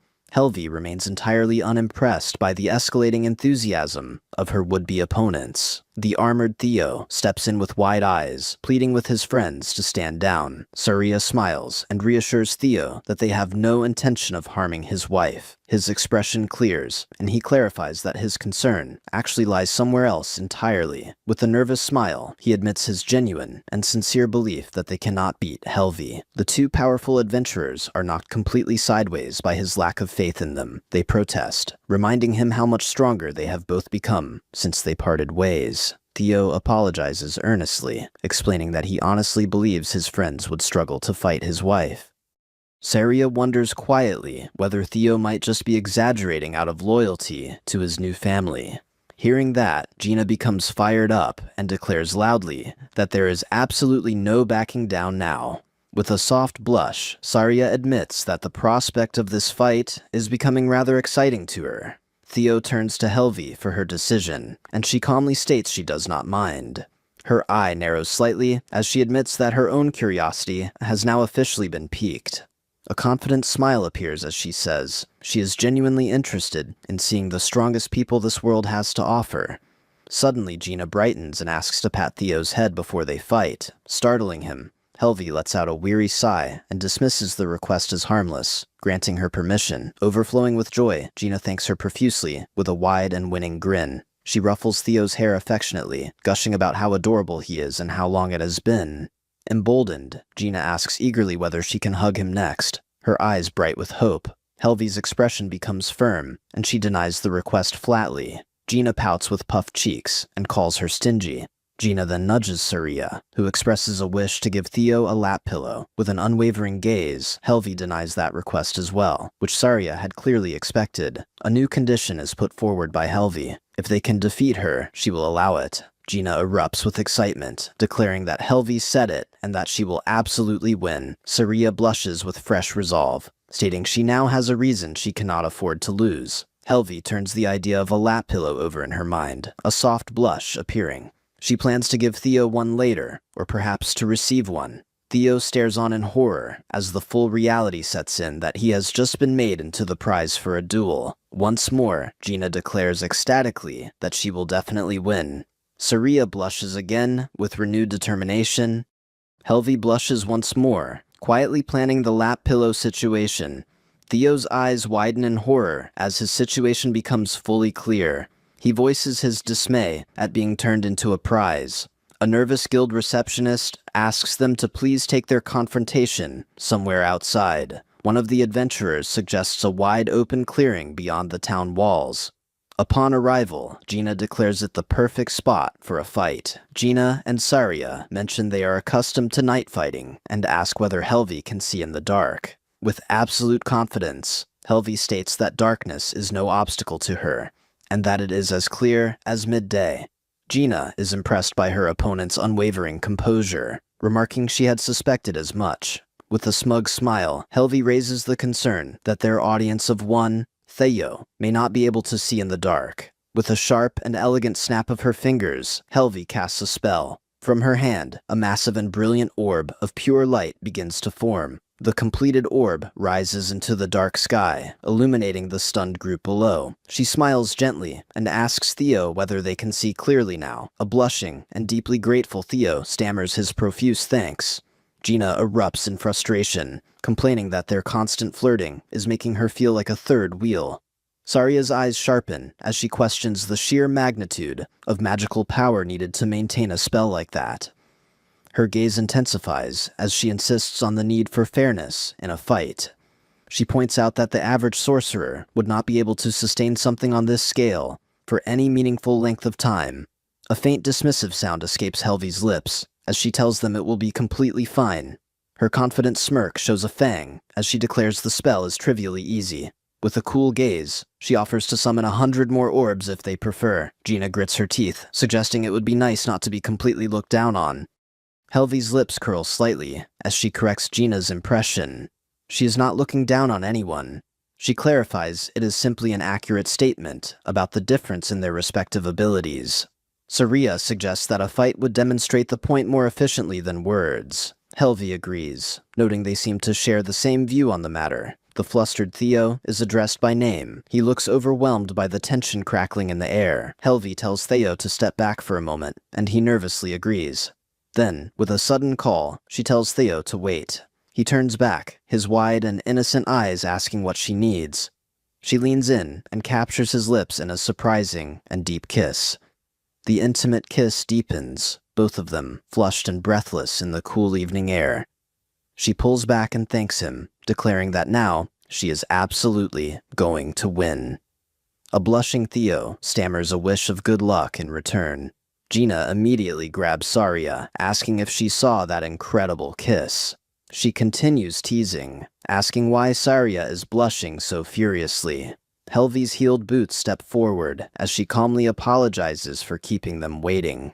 The three women, Helvi, Gina, and Saria, stand poised for their imminent confrontation. Gina calls Helvi a lucky woman with a playful comment about how unfair she is. A pleased Helvi closes her eyes, accepting the comment as a form of high praise. She answers the question of how long she and Theo have been married with complete calm. The revelation that they were married just yesterday leaves Gina utterly speechless. The teasing continues as Gina observes that being newlyweds explains their overwhelming passion. Noticing Saria's increasingly flustered state, Gina explains that her partner is simply an extremely pure and sheltered girl. Given Saria's continued embarrassment, Gina suggests she should take the first turn. Blushing slightly, Helvi agrees that this arrangement is perfectly fine with her. Her casual acceptance confuses both of them, and they ask what she could mean by it. A sharp, predatory smile spreads across Helvi's face as she reveals her true challenge. She invites them both to come at her together. The audacious offer leaves Gina wide-eyed with shock. Soria is equally stunned, her expression a mask of complete disbelief. Recovering, Gina smirks and asks whether Helvi is truly serious. Helvi calmly repeats herself, noting only that their abilities differ by many leagues. With a serious expression, Saria warns her there is no turning back from this. Helvi dismisses the warning with certainty. She is not capable of feeling regret over this. Gina relents, and Saria agrees they will fight together. Gina adds with a grin that it would be no fun otherwise. Pointing forward decisively, Gina announces one final condition. If they win, they want an additional prize. Helvi's eye narrows with interest as she listens. She agrees without hesitation, completely confident she will not lose. Gina begins to state their specific demand for what they want if they are victorious. The camera focuses on her mouth as she speaks. With a slight blush, Gina declares that they want Theo to give them a kiss. Helvi's eye flies wide, her composure shattering in an instant. A suffocating pressure erupts from her and crackles through the air around them. Saria's eyes go wide in terror as the overwhelming killing intent washes over her. Gina is shaken as well, trying to understand the source of the terrifying pressure. Helvi's expression is now one of cold and murderous fury. Internally, she burns with outrage, questioning whether a kiss from Theo is really what they are claiming they want. She recalls that Theo has only initiated a kiss once, which makes each one extraordinarily precious to her. The thought of these women taking such a priceless thing is completely and utterly unacceptable. Her fury transforms into terrifying, predatory excitement as she accepts the terms of the challenge. The battle begins instantly as Gina lunges and leaps through the air. Her fighting style is revealed. She uses steel magic to harden her entire body for combat. Her fist crackles with the energy of steelfication as it descends toward her target. Her opponent Helvi watches the incoming blow with a flicker of genuine surprise. The powerful punch connects and sends Helvi flying backward with tremendous force. A description explains that steelfication magic can shatter any weapon it comes into contact with. It continues, noting that a direct hit should leave no target unscathed. Gina's eyes go wide in absolute shock. She realizes this outcome is supposed to be impossible. In an instant, Helvi has effortlessly caught the second punch with a single hand. Completely at a loss, Gina demands to know if she is being kidded. She stumbles back, staggered that her perfect strike did not even make Helvi flinch. She reflects that this feels like something far beyond any monster she has ever fought before. Helvi remarks calmly that Gina is actually stronger than she had initially estimated. Gina is astonished that her opponent is speaking casually, without the slightest hint of exertion. Her other fist drives forward as she questions Helvi's absolute nonchalance. A close-up shows Helvi's eye widening as she reads the second attack. The follow-up punch lands with a massive and explosive impact. From a distance, Helvi calmly admits to herself she let her guard down for a moment. Gina stands in satisfaction, noting that punch had less power since she had no wind-up. She fully expected the pain from that strike to be more than enough to knock her out. Her eye goes completely wide with disbelief as she realizes her assumption was catastrophically wrong. In a stunning display of speed, Helvi has already caught the second punch as well. Helvi comments condescendingly that Gina is actually weaker than she revised her estimate to. A nervous laugh escapes Gina, who is floored that Helvi blocked the attack. She cannot even process it. She could not see Helvi's movement at all, despite having sharp vision. She attempts to pull her arm back and discovers she is hopelessly and completely trapped. Helvi identifies the power being used as steelfication magic. She recalls once having exterminated turtle-shelled monsters that use the same ability. Gina expresses confusion, having never heard of such creatures. Helvi simply repeats in a final tone that she exterminated them. The narration clarifies that extermination means destroying something without leaving any remains whatsoever. Her thoughts drift briefly to the mountain-sized monsters, whose destruction she found almost entertaining. Comparing those to Gina, she concludes the warrior's fists are considerably more tender. Her grip tightens with an audible sound, drawing a pained reaction from Gina. The pressure intensifies, and Gina's grunt becomes a scream of pure agony. A face contorts in extreme pain in a close-up shot. An immense force slams down onto the battlefield. Helvi looks down and remarks that they have only just begun. Her challenger Gina begs her to wait, shocked to find herself forced to her knees. With her hand trapped in an unbreakable grip, Gina cannot understand how this is possible. Bent forward in agony, she can only manage to whisper Helvi's name. Her composure finally shatters, and she wails for her companion Saria to please help. Hearing the desperate cry, Helvi looks up with a comically curious expression. A pair of dark-shod feet steps into the frame, and a calm voice responds to the call. The witch Saria arrives and announces she will help while gripping her staff with determination. With a sharp and predatory smile, Saria warns that her assistance is going to hurt a little. A title announces the outcome of the match as Gina continues screaming for Saria. Helvi looks on with a bemused and questioning expression. The companion lands on the grass, and a voice casually agrees to help. Saria promises it will hurt, while Gina frantically urges her to hurry. With a firm grip, Saria's hands tighten around her staff as she gathers enormous power. Leaping into the air, she releases a powerful vortex of swirling magical energy. As the spell takes hold, Helvi identifies the swirling force as wind magic. Her eye widens slightly, registering the scale of the incoming attack. To brace against it, Helvi is forced to release her crushing grip on Gina. Freed from the hold, Gina looks up in confusion, only to be swept into the spell herself. Her eyes go wide in surprise, as her rescue turns out to be equally dangerous. The wind slashes around her like razors, and she cries out in pain. Disheveled and stinging, Gina angrily tells Saria to take it easy. Saria points out that she did free Gina, so some gratitude would be appreciated. Gina processes the fact that Saria's wind magic cut effortlessly through her ultimate defense. Helvi lets out a thoughtful sound, standing completely untouched by the powerful attack. Standing beside Theo, she expresses her relief that her clothes were not cut by the spell. The thought of being exposed in front of Theo fills Gina with horrified embarrassment. A flustered Theo insists he would have looked away immediately, so it would have been completely fine. With an intense and possessive expression, Helvi declares she never wants Theo's eyes anywhere but on her. Theo goes completely red, utterly flustered by the sudden and direct declaration. Helvi accepts his stammered promise to keep watching her with satisfaction. Her gaze narrows as she turns her attention back to the two challengers. Saria and Gina see that the couple for openly flirting in the middle of their battle. Helvi offers a disingenuous apology, smiling widely and clearly not meaning it. She explains their interaction simply put her in a wonderful mood. With a smug laugh, she adds that she now feels generous enough not to finish them off. Saria can only let out a frustrated sound in response. A tired Gina tells Saria to please just take over from here. The warrior steps back, and the witch faces Helvi alone. Saria's hands grip her staff tightly, preparing her most powerful spell. Dark and potent energy swirls around her as she closes her eyes in deep concentration. She is worried about her depleting mana, noting she would usually have Gina buying her more time. She challenges Helvi, asking whether she will wait while the spell is cast.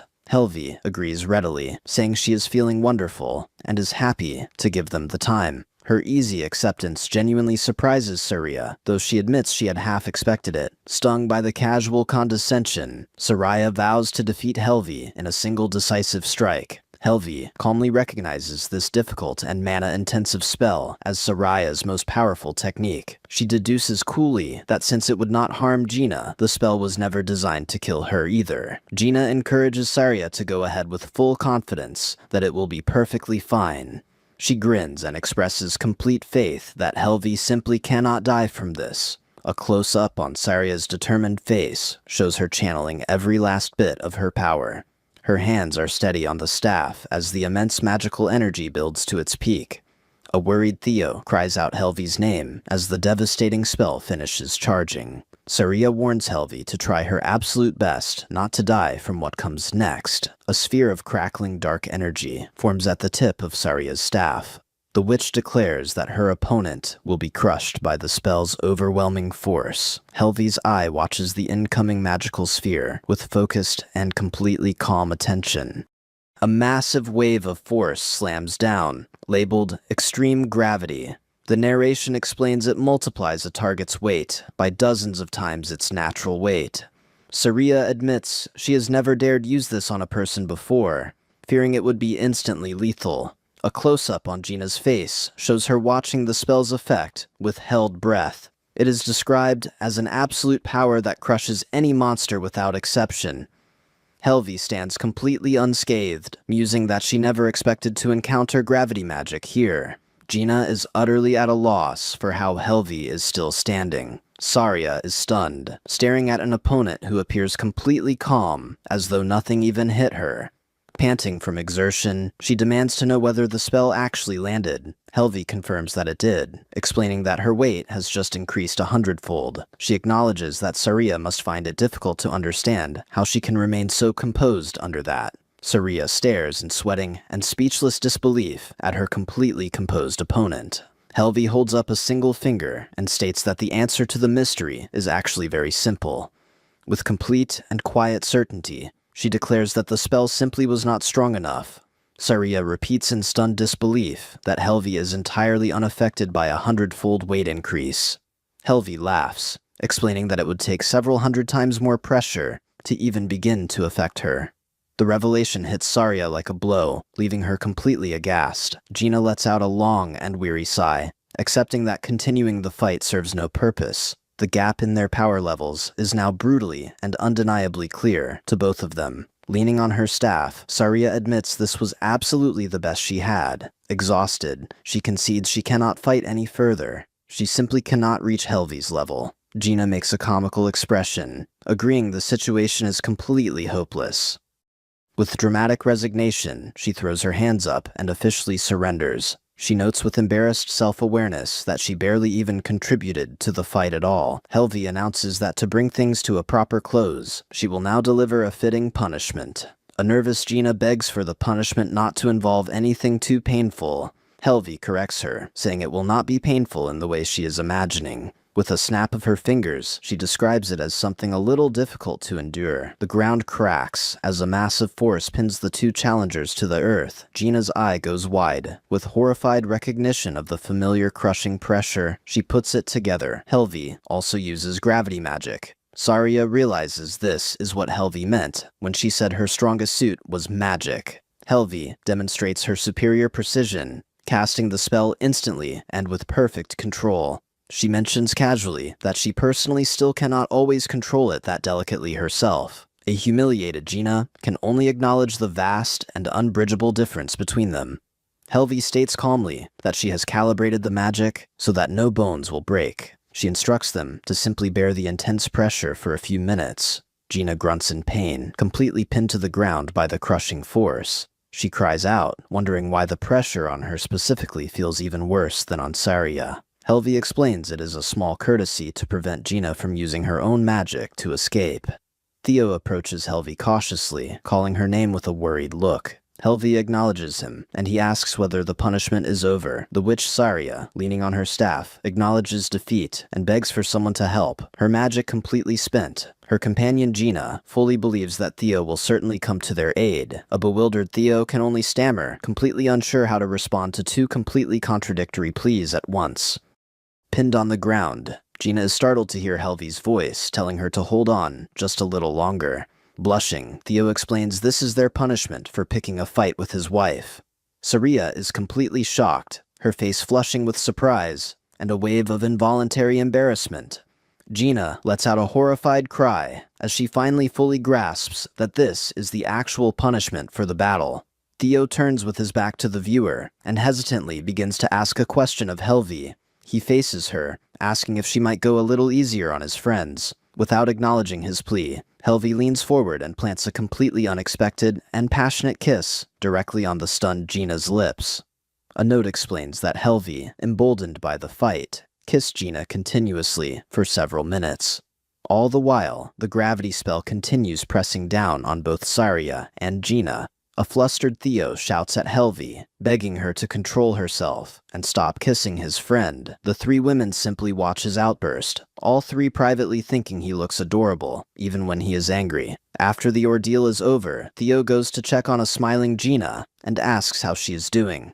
He then turns to a dazed-looking Saria and asks whether she is all right. Theo expresses genuine concern at how long they were under the spell. Gina and Saria confirm cheerfully that they are fine, and thank him for caring. Saria then teases Helvi, pointing out she maintained the gravity spell for the entire duration of kissing someone else, without missing a beat. Helvi dismisses the feat with complete nonchalance. Saria's curiosity gets the better of her, and she asks Helvi directly who she really is. She explains that despite their appearance, she and Gina are strong enough to serve as personal guards to the nobility. In fact, their strength has earned them recognition and personal commissions from the royal capital. A blushing Helvi simply states again that she is Theo's wife, which Gina finds completely unhelpful. Gina presses further, pointing out that being his wife does not explain where her extraordinary power comes from. Helvi's gaze sharpens, and she falls back on her other standard answer. She is the most powerful.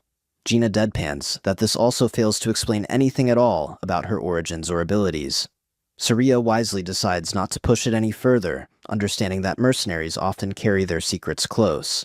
The intense interrogation is suddenly derailed when Gina announces loudly that she is hungry. Seizing the opening, Theo cheerfully offers to treat everyone to a meal at his house. Gina is thrilled and accepts with a wide and grateful grin. She lets out a joyful exclamation. Saria agrees with excitement about the prospect of the meal. She playfully suggests she and Gina might just eat everything Theo cooks between them. The two women turn to Helvi, who seems to be weighing the challenge. Helvi lets out a soft sound of consideration before a confident no-competition smirk settles on her face. Saria explains that as mercenaries, they consume far more than the average person. She wonders aloud if an eating contest might finally be the one arena where they can beat Helvi. With a quiet, "very well," Helvi accepts the challenge. The whole group rallies with excitement and officially declares their next event to be an eating contest. While walking through town, Saria cannot stop talking about her enthusiasm for Theo's cooking. They stroll through a festive market street lit up with strings of warm lights. Theo asks Helvi whether there is anything particular she would like to eat, while Saria continues her chatter. Helvi decides that since she had meat yesterday, fish would be a welcome change. Gina and Saria agree happily and thank Theo for thinking to ask. As Theo announces their next stop is the fish market, he strains visibly under the weight of the basket.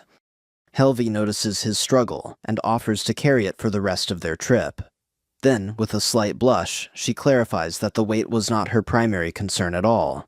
With a deep blush, she explains that if he is carrying the basket, they will not be able to hold hands. Theo is struck completely silent. His face goes a brilliant red at her romantic reasoning. Flustered but direct, Helvi tells him to hurry and hand the basket over. As she takes it, Theo stays still, his blush deepening as he looks up at her. Overwhelmed and embarrassed, he can only stammer his agreement. In a quiet and tender moment, their free hands find each other. Their fingers intertwine gently, both blushing. They stand together in a moment of soft and sparkling intimacy. Watching from a slight distance, Gina follows Theo's reaction, but is puzzled by Helvi's. Saria wonders why someone who kisses him freely gets so flustered from simply holding his hand. Gina concludes that since neither of them has ever truly been in love, they probably just would not understand. To Saria's dismay, their conversation is cut off by the loud splash of a large fish leaping from a nearby crate. Later at the dinner table, Saria takes a bite and declares the meal absolutely delicious. The others agree, remarking that it is a vast improvement over their usual camping rations. Helvi watches with a quiet and proud smile as Theo serves the food. Soraya points out Helvi's unusually proud demeanor, and Helvi confirms it with obvious happiness. Overwhelmed by the praise, Theo offers a shy and blushing thank you. Gina and Soraya are already holding up empty plates and enthusiastically asking for seconds. Theo happily agrees and asks Helvi whether she would also like another serving. Helvi's eyes light up with eager anticipation at the offer. Soraya teases Helvi, warning that if she does not move quickly, they will eat everything before her. With a determined glint, Helvi declares she wants seconds more than anyone else at the table. A happily flustered Theo tells everyone not to stuff themselves as he brings out more dishes. And so the eating contest officially begins, with the girls diving in with full commitment. Helvi contemplates the massive bowl before her, considering the inevitable outcome. In the aftermath, Gina and Saria are sprawled across the couch, groaning that they have lost again. A perfectly composed Helvi dabs her lips delicately and declares the meal was delicious. Theo marvels at how much she consumed, wondering whether she got enough to eat yesterday. Leaning in close, Helvi whispers that as the devil, she experiences neither true hunger nor fullness. She continues in a hushed voice, explaining that most ordinary physical needs simply do not apply to her. However, she can perceive taste with full clarity, and she finds Theo's cooking to be an exception in every sense. The moment grows more intimate as she leans even closer to his face. She presses a quiet kiss to his cheek and calls it a wonderful feast. Theo is completely undone by the gesture, his face erupting in a vivid red blush. Some time later, after the excitement has settled, the group is at ease. Gina sighs, feeling she has finally calmed down after the enormous meal. In the main room, Gina and Saria are on the couch, while Theo and Helvi are nearby. Helvi remarks on how much they resemble a couple, which Theo confirms with a happy blush. Gina is still surprised that the Theo she always thought of as a little brother has gotten married. She reminisces about a year ago, when Theo first joined their two-person party. Saria adds that they simply could not bear to watch him get rejected by every other adventuring group that passed through. Despite being completely useless in combat, he was perfect at literally everything else: cooking, healing, carrying, support. Gina dramatically laments that her entire life plan has now been completely overturned. She reveals that her original plan was to bring Theo to the royal capital and have him live with them. She had envisioned a peaceful domestic paradise where he would handle all the chores and cook wonderful meals every day. But they had no way of knowing that he already had a fiancée waiting for him this whole time. Saria's expression turns thoughtful as she recalls another detail from their time together. She reflects that Theo never seemed to see either of them as women, an observation that Gina finds deeply uncomfortable. Saria admits she would also rather not revisit that particular memory. She recounts how as they grew closer, they eventually began sharing a tent on quests. A flashback shows both women in their sleepwear, sitting on either side of a completely oblivious Theo. A shared thought bubble reveals both of them had been secretly hoping he would take the initiative and make a move. Gina even admits she had seriously considered just doing it herself and starting something. A hand grabs another's arm and pulls them forward with an invitation. In a bedroll, a drowsy Theo yawns while reading and responds when his name is called. A close-up on a flushed and determined eye shows someone wrestling fiercely with their feelings. Gina, blushing and sweating, admits she simply cannot stand the tension anymore as Saria watches. The same intense expression appears again, confirming she also cannot endure it any longer. While Theo reads quietly, his two companions confess they have reached their absolute limit. Gina frantically clarifies that she did not mean the physical exhaustion of the journey, as Saria looks equally mortified beside her. They both laugh it off, admitting they were just crushingly disappointed and wondering if they had no romantic appeal at all. The memory continues with the heartbreaking moment of their farewell, as they had to leave Theo for a dangerous long-term quest. After an extended absence, they finally managed to come back, but everything has changed. Saria feels a genuine wave of relief, observing that Theo looks truly happy with his new companion. Gina agrees, saying she can now fully and completely understand why Theo and Helvi fell in love. With an intent and probing stare, Saria processes this new dynamic between the two of them. Soraya mischievously wonders aloud whether the newlyweds have consummated their marriage, which shocks Gina. A flustered and perspiring Gina feigns total ignorance, asking what Saria could possibly mean by that. Leaning forward with a grin, Saria insists that Gina knows exactly what she means. Gina tries to deflect with a nervous smile, claiming she has no idea what is being implied. Saria reasons with puffed cheeks that the assertive Helvi is clearly the type to act, and must have done so. Gina blushes, noting they just got married yesterday, and realizes she is not the only one making that assumption. Their shared imaginations conjure a vivid and passionate scene, both becoming thoroughly convinced the couple's first night was eventful. Saria triumphantly declares they must have done it, while Gina unconvincingly pretends not to understand. An oblivious Theo cheerfully interrupts, asking how long his friends plan on staying in town. Saria, flustered but recovering, says they will be around for about a month if nothing urgent comes up.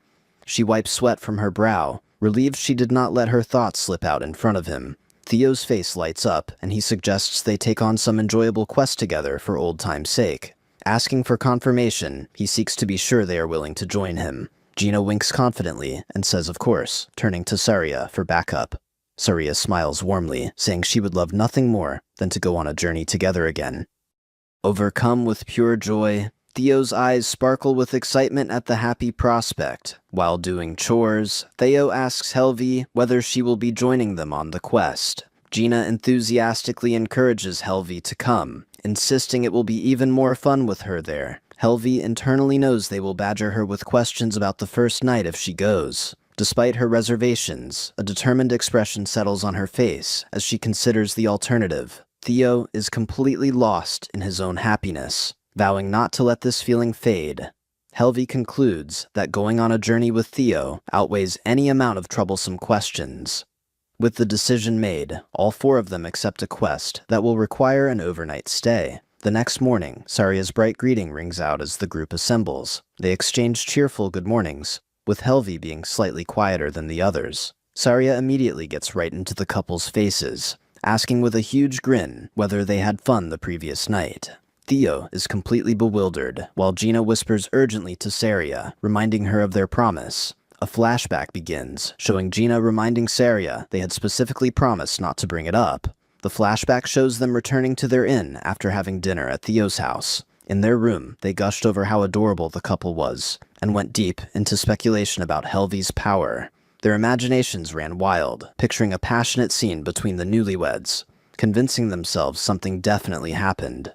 Back in the present, Saria admits she has always wanted to ask that kind of cheeky question. Gina begs her to stop. Theo, still confused, asks Helvi what Saria means by the suggestive remark. Saria gives Helvi a knowing glance, fully confident that she understands the implication perfectly. Helvi, blushing furiously, attempts to deny everything, but Saria triumphantly calls out the lie. Saria insists Helvi is not getting away with the denial and presses her while Gina looks on. She points out that the blush has spread all the way to Helvi's wingtips.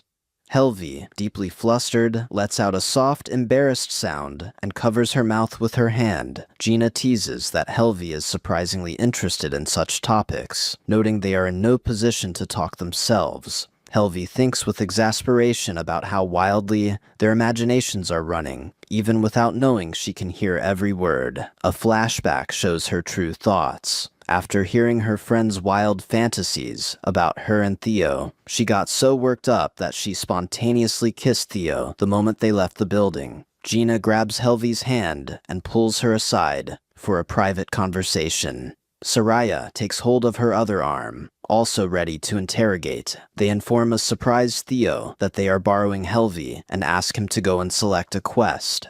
As they lead Helvi away, Theo is left standing there with a sense of déjà vu. He reflects that this feels uncannily like exactly the same thing that happened yesterday. At the guild, Theo looks through the available quests for something involving an overnight stay. He informs Fiore that all four of them will be participating. Fiore remarks that, with such a powerful party, they will surely be safe, no matter what happens.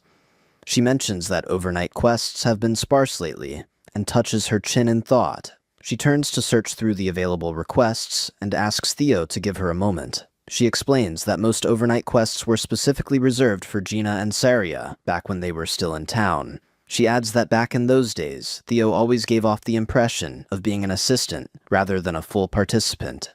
Then she finds an old and suitable request, much to Theo's visible relief. He exhales, glad something appropriate was found. However, as Fiore reads through the details, her expression becomes hesitant and troubled. She awkwardly brings up a small issue with the request, which immediately makes Theo nervous. He asks with concern what the problem is. Fiore looks down with a faint blush, seeming uncertain how to put it into words. She then quickly waves it off and insists it is nothing to worry about. She confirms the quest will involve a 1 to 2 night stay, and asks whether that is acceptable. With the details settled, Fiore processes the request. Theo looks around, wondering where the other 3 have gone, since they are nowhere in sight. The realization hits him suddenly with horrified certainty. Gina and Saria have taken Helvi aside to interrogate her.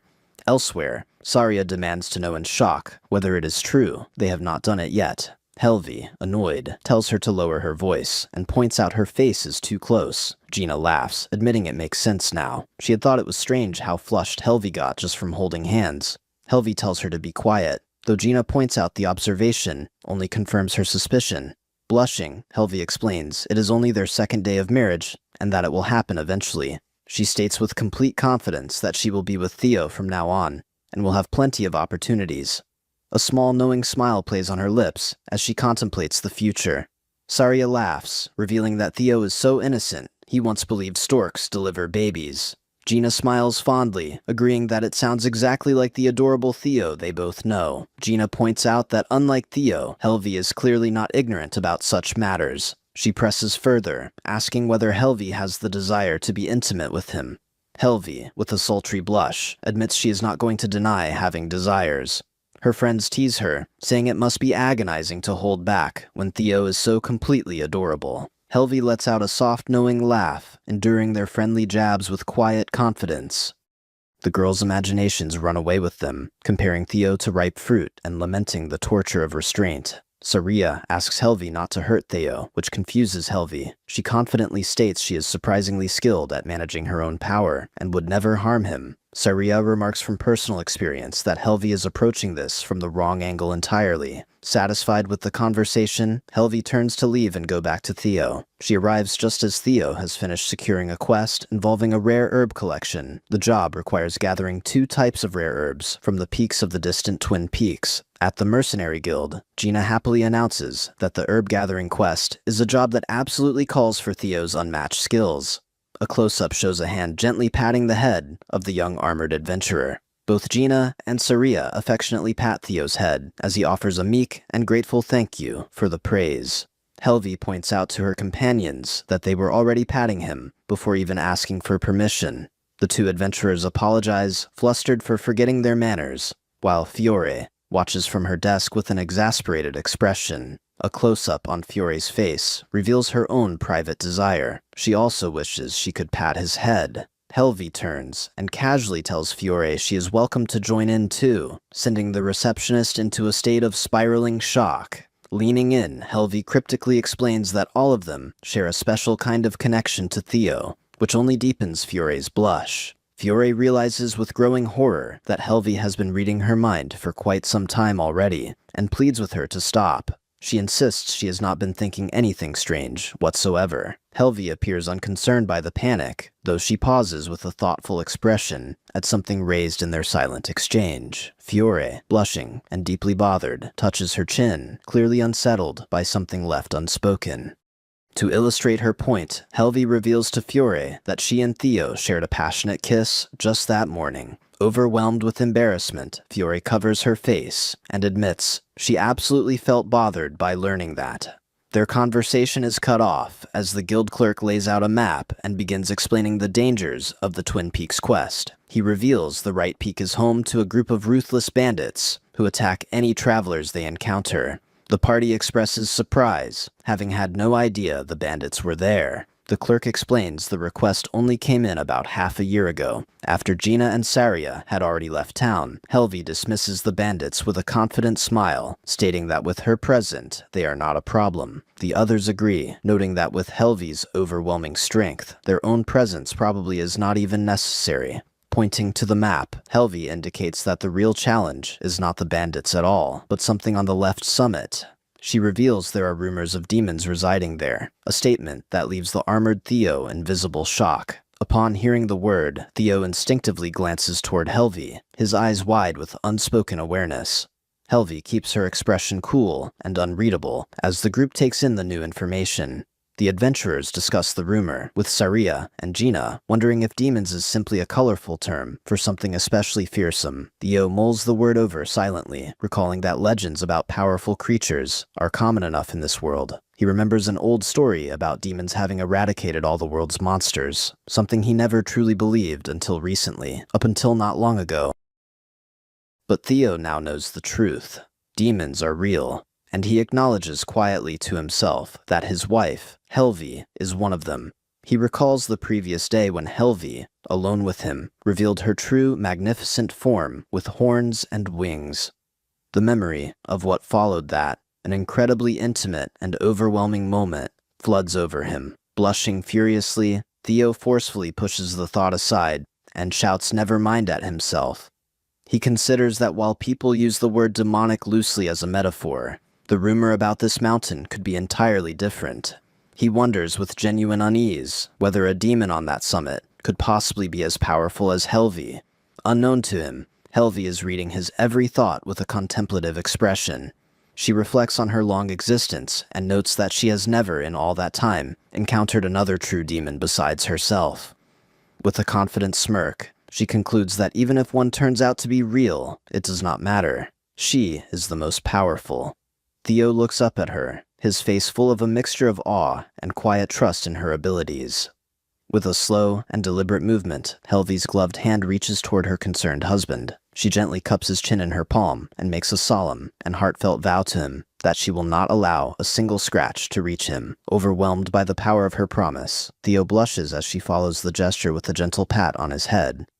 Helvi gives him a warm and reassuring smile, the depth of her affection for him clear in her expression. The tender gesture leaves Theo completely stunned and flustered, his eyes wide with a mixture of shock and tender feeling. Nearby, Fiore realizes with a jolt of alarm that Helvi is inside her mind again. Helvi makes a direct and pressing telepathic request. She asks Fiore to make her a promise. She insists that Fiore must never under any circumstances reveal that she can read minds. Helvi's gaze sharpens as she states the reason should be self-evident.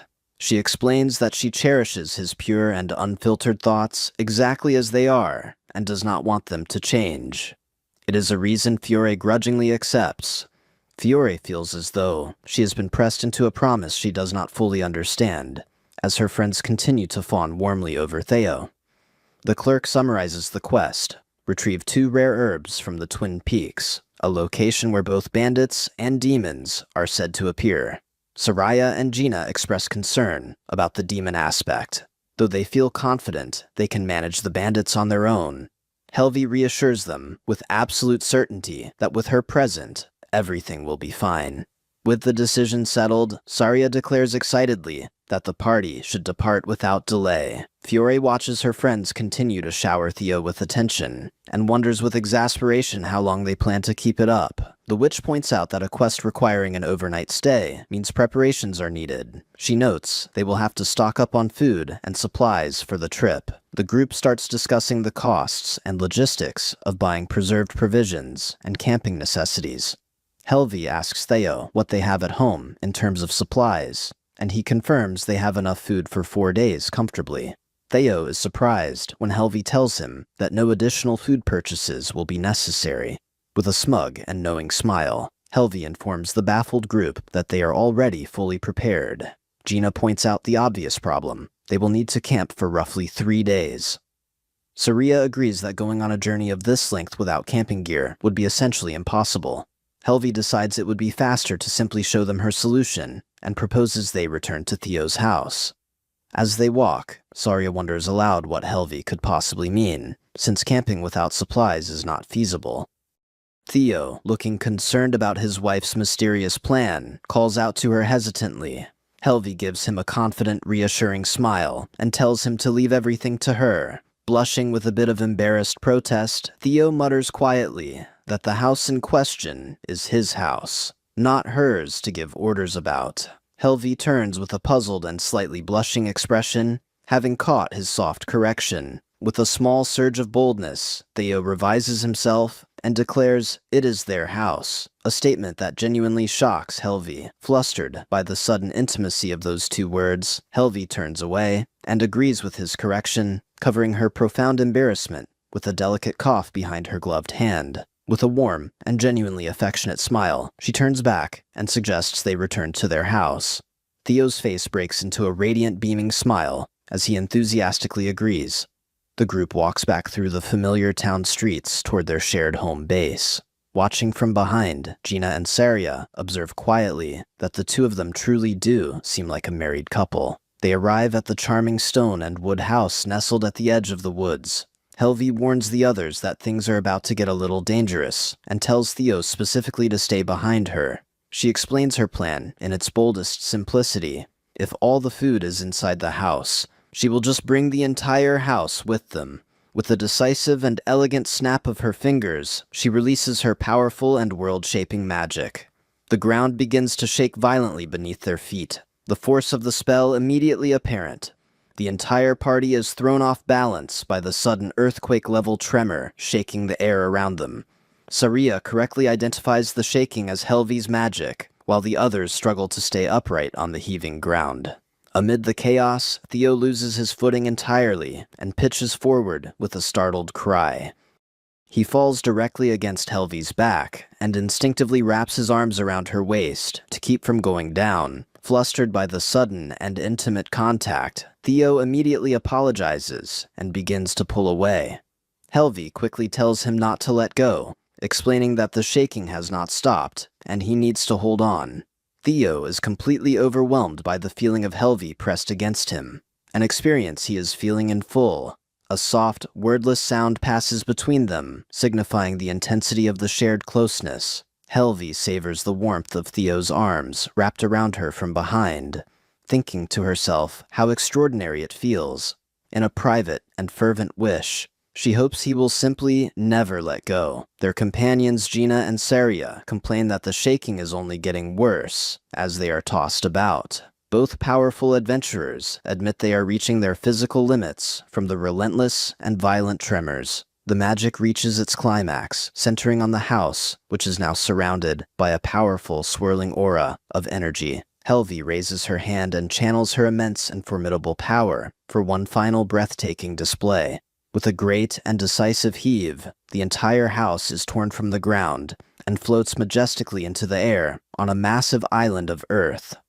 Lying on the cracked ground below, Saria identifies the spell as gravity magic and is astonished at its incredible scale. She notes that lifting requires far more precise and delicate control of mana than simply crushing something. She laments that she cannot even make a single person float, let alone an entire house. Helvi confirms proudly to the stunned group that this was indeed her grand plan from the very beginning. With a blissful smile, she explains that by bringing the house, they can enjoy the entire trip in comfort without ever having to camp. Helvi's grand plan meets immediate resistance from Gina and Saria.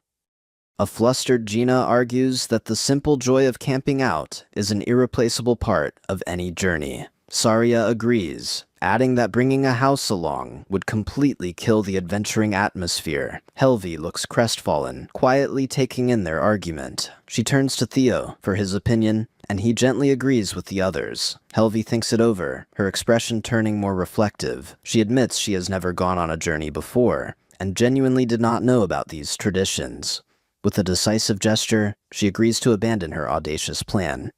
The enormous floating house slams back down into its original position with a thunderous thud. Helvi apologizes for the idea, and Theo reassures her warmly with a bright smile. Gina and Saria burst out laughing, marveling that anyone would even conceive of lifting an entire house. The group agrees to pack normal luggage and meet back at Theo's house. Helvi turns the word luggage over quietly in her mind as a mischievous new idea begins to take shape.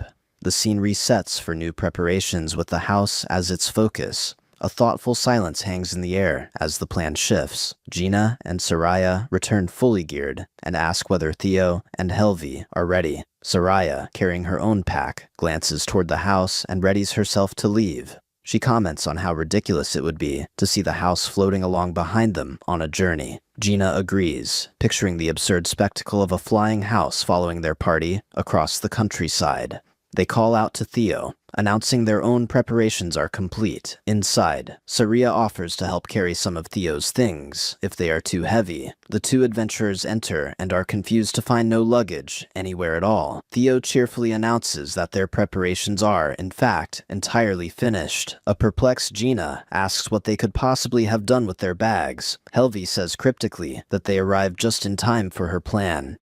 With a sly smile, she instructs them to leave their own packs outside. Gina and Saria exchange a baffled look, trying to figure out what she is up to. They set their heavy backpacks on the ground outside with a thud. Helvi confirms the placement is good as the group watches. Their backpacks slowly and gently begin to rise into the air, much to everyone's shock. The levitating bags hover before them, casually defying gravity. Helvi explains this is how she intended to move the house as well. With a brilliant flash of magic, she launches the luggage far up into the sky. Gina panics and grabs Helvi, shrieking that their bags are turning into stars. Saria marvels at the gravity magic, while Gina insists it is a very worrying situation. Helvi laughs and reassures them that the luggage is safely floating above the clouds. She winks and boasts she could keep it afloat indefinitely without breaking a sweat. Saria confirms the food is also up there, and Helvi confirms it without concern. Theo stares upward, still processing the moment the luggage was launched into the sky. Gina is grateful for the convenience, but Saria notes the magical effort involved. Helvi laughs it off, joking she could still just float the whole house if they preferred. Gina pictures the ridiculous sight of their party, staring up at a slowly drifting house. With preparations finally complete, the party stands ready to depart. They discuss whether they should inform the guild before leaving. Standing before the guild, the group hesitates for a moment. The receptionist Fiore approaches and asks about their missing luggage. Helvi says flatly that she sent the luggage up into the sky. The bizarre statement causes Fiore's mind to completely short-circuit with confusion. The group observes that Fiore's brain appears to be throwing an error. Theo attempts to explain that Helvi used magic, but this does not help at all. Gina brings up Helvi's impressive feats and casually mentions the Chimera defeat. The rest of the party is stunned to learn she defeated the Chimera. Helvi calmly tells Gina not to shout about it like that, since it is meant to be quiet. A flustered Gina apologizes, admitting she had only heard rumors about the monster being taken down. Saria quickly deduces that the hero's identity was kept secret in order to maintain a low profile. She realizes that if Helvi is capable of defeating a Chimera, the party is nowhere near her level. Gina agrees, feeling truly humbled by Helvi's undeniable and staggering strength. The new knowledge fills the group with quiet confidence about the journey ahead. They announce their departure and wave goodbye to the still confused Fiore. Fiore looks at Helvi with a softening expression of concern. She then turns her worried gaze to Theo. She asks Theo earnestly to please be careful and not get hurt on the quest. Theo responds with a radiant and reassuring smile, promising to do his absolute best. Helvi turns to Theo and suggests they get going. She extends her hand toward him in a gentle and silent invitation. Theo becomes very flustered, stammering as he reaches to take it. Helvi watches his shy reaction with a faint and tender smile. Their hands meet in a warm and sparkling moment of quiet intimacy. Helvi turns to Fiore and tells her not to worry. They will be back. With a confident smirk, she declares that her power will keep every single one of them safe. Fiore watches them walk away, reflecting on how deeply serious Helvi is when it comes to protecting Theo. A sudden realization hits Gina, who panics about having forgotten to arrange horses. A flashback shows Gina urging Theo to handle something. Helvi's voice is heard expressing concern about Theo's ability to manage. Theo looks on with focused and determined eyes. He states his belief that he will be perfectly fine, his expression resolute. The scene snaps back to Gina's panicked realization about the horses. Helvi asks why they cannot simply walk. But Theo explains the distance makes that impractical. Saria notes they no longer need a coach, but will definitely need horses. Helvi suggests flying, an idea the others immediately veto. Gina proposes they visit a horse dealer and find proper mounts for the trip. At the stables, an employee announces she has exactly 4 horses available. The group is relieved until the employee explains there is a complication. She reveals that one of the horses is violent and has never been successfully ridden. She suggests 2 members ride together, a thought that immediately strikes Helvi as intriguing. She realizes this could actually work in her favor. It is a natural reason to stay close to Theo. She imagines the alternative, being forced to ride separately and unable to be near him at all. A sly and brilliant scheme forms clearly in her mind. She declares enthusiastically that she and Theo will ride together and requests all 4 horses without hesitation. The employee pleads with Gina not to attempt any rough training methods on the problem horse. Gina confidently volunteers herself to assess the untamable animal. The rest of the party sighs at Gina's predictable bravado. The employee leads them out to the pasture, where the wild stallion stands apart from the others. The group notices the horse's dark and menacing aura, clearly different from the rest. The employee confirms this is the violent one they warned about. She explains it is not fully broken and acts out unpredictably. Gina sees this as a perfect opportunity to show off her skills, but Soraya warns her off. Gina turns with a wink, already fully committed to the challenge. She enthusiastically tells Theo to take it down, which startles him. Her sharp-fanged smile is full of absolute confidence as she repeats the command. Standing before the wild black stallion, the warrior Gina asks with confidence what exactly its problem is. The elegant Helvi turns to Theo and asks quietly whether he can handle the creature. With a bright and innocent smile, Theo assures Helvi that he believes he will be just fine. He takes a determined step forward, his boot pressing into the grass, facing the imposing horse whose eyes gleam with wild power. Theo states his confidence calmly. The stable employee's face fills with doubt, questioning his certainty. The horse's eye glints with a menacing light, underscoring its formidable and completely untamed spirit. The employee presses her warning further, explaining the horse could easily shatter bones with a single kick. Gina, however, winks with complete and unwavering faith in him, declaring it will be fine, as long as it is Theo. Helvi watches the scene unfold, privately admitting she has some reservations despite Gina's confidence. Her gaze sharpens as she focuses her intent and formulates a silent and very specific message for the horse. With a predatory expression, she makes a wordless vow to tear the animal to pieces if it so much as acts up. The terrifying threat is delivered right as the unsuspecting Theo approaches the creature. Her eye widens with an absolute and undeniable killing intent that radiates outward with tremendous force. The horse's eye reflects the full weight of that immense force directed squarely at it. In the very next moment, Theo is affectionately stroking the now completely docile horse and calling it adorable. The rest of the party stares in utter disbelief at the sudden and miraculous transformation. The stable employee marvels at how the previously uncontrollable horse has been so effortlessly gentled. Theo continues petting it, and the horse has gone entirely soft in an instant. Gina and Saria observe that animals seem to adore Theo, calling it a kind of magic. While being nuzzled with enthusiasm, Theo clarifies that he actually cannot use any magic at all. Helvi watches with a gentle and knowing smile, quietly accepting the situation. A soft blush dusts her cheeks as she observes Theo's natural and completely disarming charm. She reflects that while she knew animals liked him, she never expected it to go to this extreme. The horse, now completely enchanted, licks his hand with its tongue, lolling out in pure contentment. Helvi's face shifts into an expression of intense and visible jealousy, fuming that a mere horse gets to receive that kind of attention. She laments that this development has also removed her carefully constructed reason for them to ride together. Her possessiveness flares as she declares to herself that she absolutely cannot allow the horse to be this intimate with Theo. With the horses now prepared, the party faces the city walls, ready for the journey to begin. Gina points forward enthusiastically and announces it is finally time to set off. Aboard his horse, Theo expresses concern about the combined weight on the animal's back. He glances back with a blush on his cheek as he notices his companion approaching. Helvi appears behind him on the same horse and announces they will be riding together. Just a short while earlier in the stable, everything had been peaceful preparation. The horse dealer's small house stood quietly before the commotion broke out. A different horse suddenly rears up and bolts without warning, throwing the entire party into a startled panic.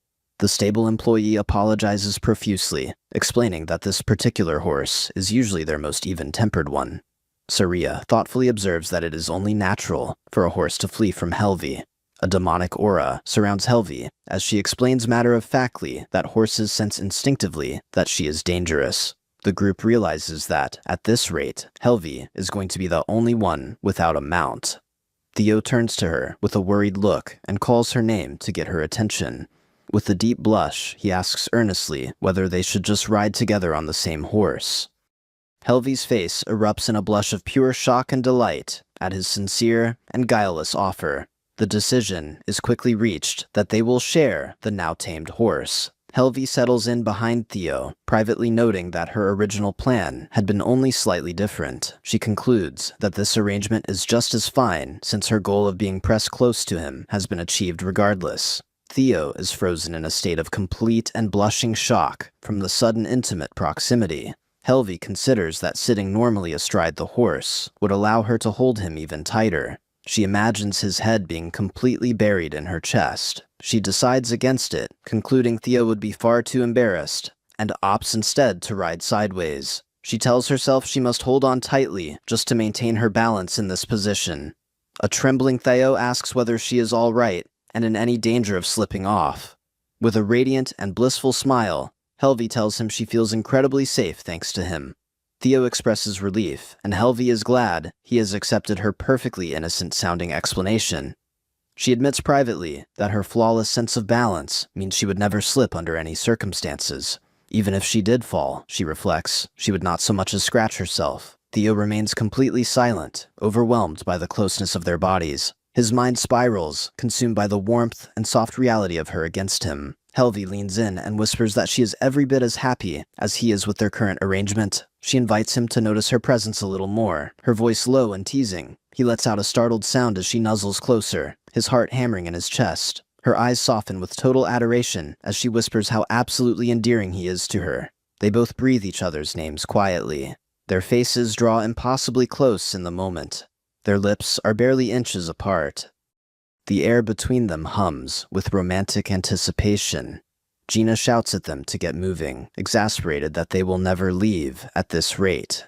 The two separate in surprise, caught red-handed in their private moment. They both apologize profusely to their companions for holding everyone up. Theo, flustered, suggests they should really get moving now. Helvi gently takes his chin and tilts his face toward hers with a look of quiet determination. Theo's wide and surprised eyes meet her steady and affectionate gaze. She captures his lips in a deep kiss, drawing a soft, muffled sound of surprise from him. The kiss is passionate and intense, their silhouettes merging in the intimate moment. She pulls back slightly, with her eyes still closed, and a satisfied blush settled on her cheeks. Their friends express shock that she kissed him even after being told to stop. Helvi explains she did it precisely because they tried to interrupt her. With a confident wink, she states that being interrupted simply does not sit well with her. Saria lets out an exasperated but quietly amused sigh at her completely unapologetic boldness. Gina grumbles in irritation and mutters under her breath about the whole display. As they ride on, Gina sighs and concludes that the two of them will obviously be flirting for the entire length of the journey. She caresses a blushing Theo playfully, lamenting that she could have been the one doing that. Saria watches from beside her, privately thinking that Gina has gotten entirely the wrong idea about the situation. Helvi mentions to Theo that she can use magic to make her body lighter on the horse. She smiles to herself, thinking there was absolutely no need to go out of her way to volunteer that information. She tells him cheerfully that she is counting on him to handle the horse from now on. Gina admits she wanted to be the one riding with him, but Helvi declares there is absolutely no problem with the current arrangement. With a decisive and final gesture, Helvi raises one finger and asks whether they shall go at last. She then joyfully proclaims that this is officially her and Theo's honeymoon journey. The declaration horrifies her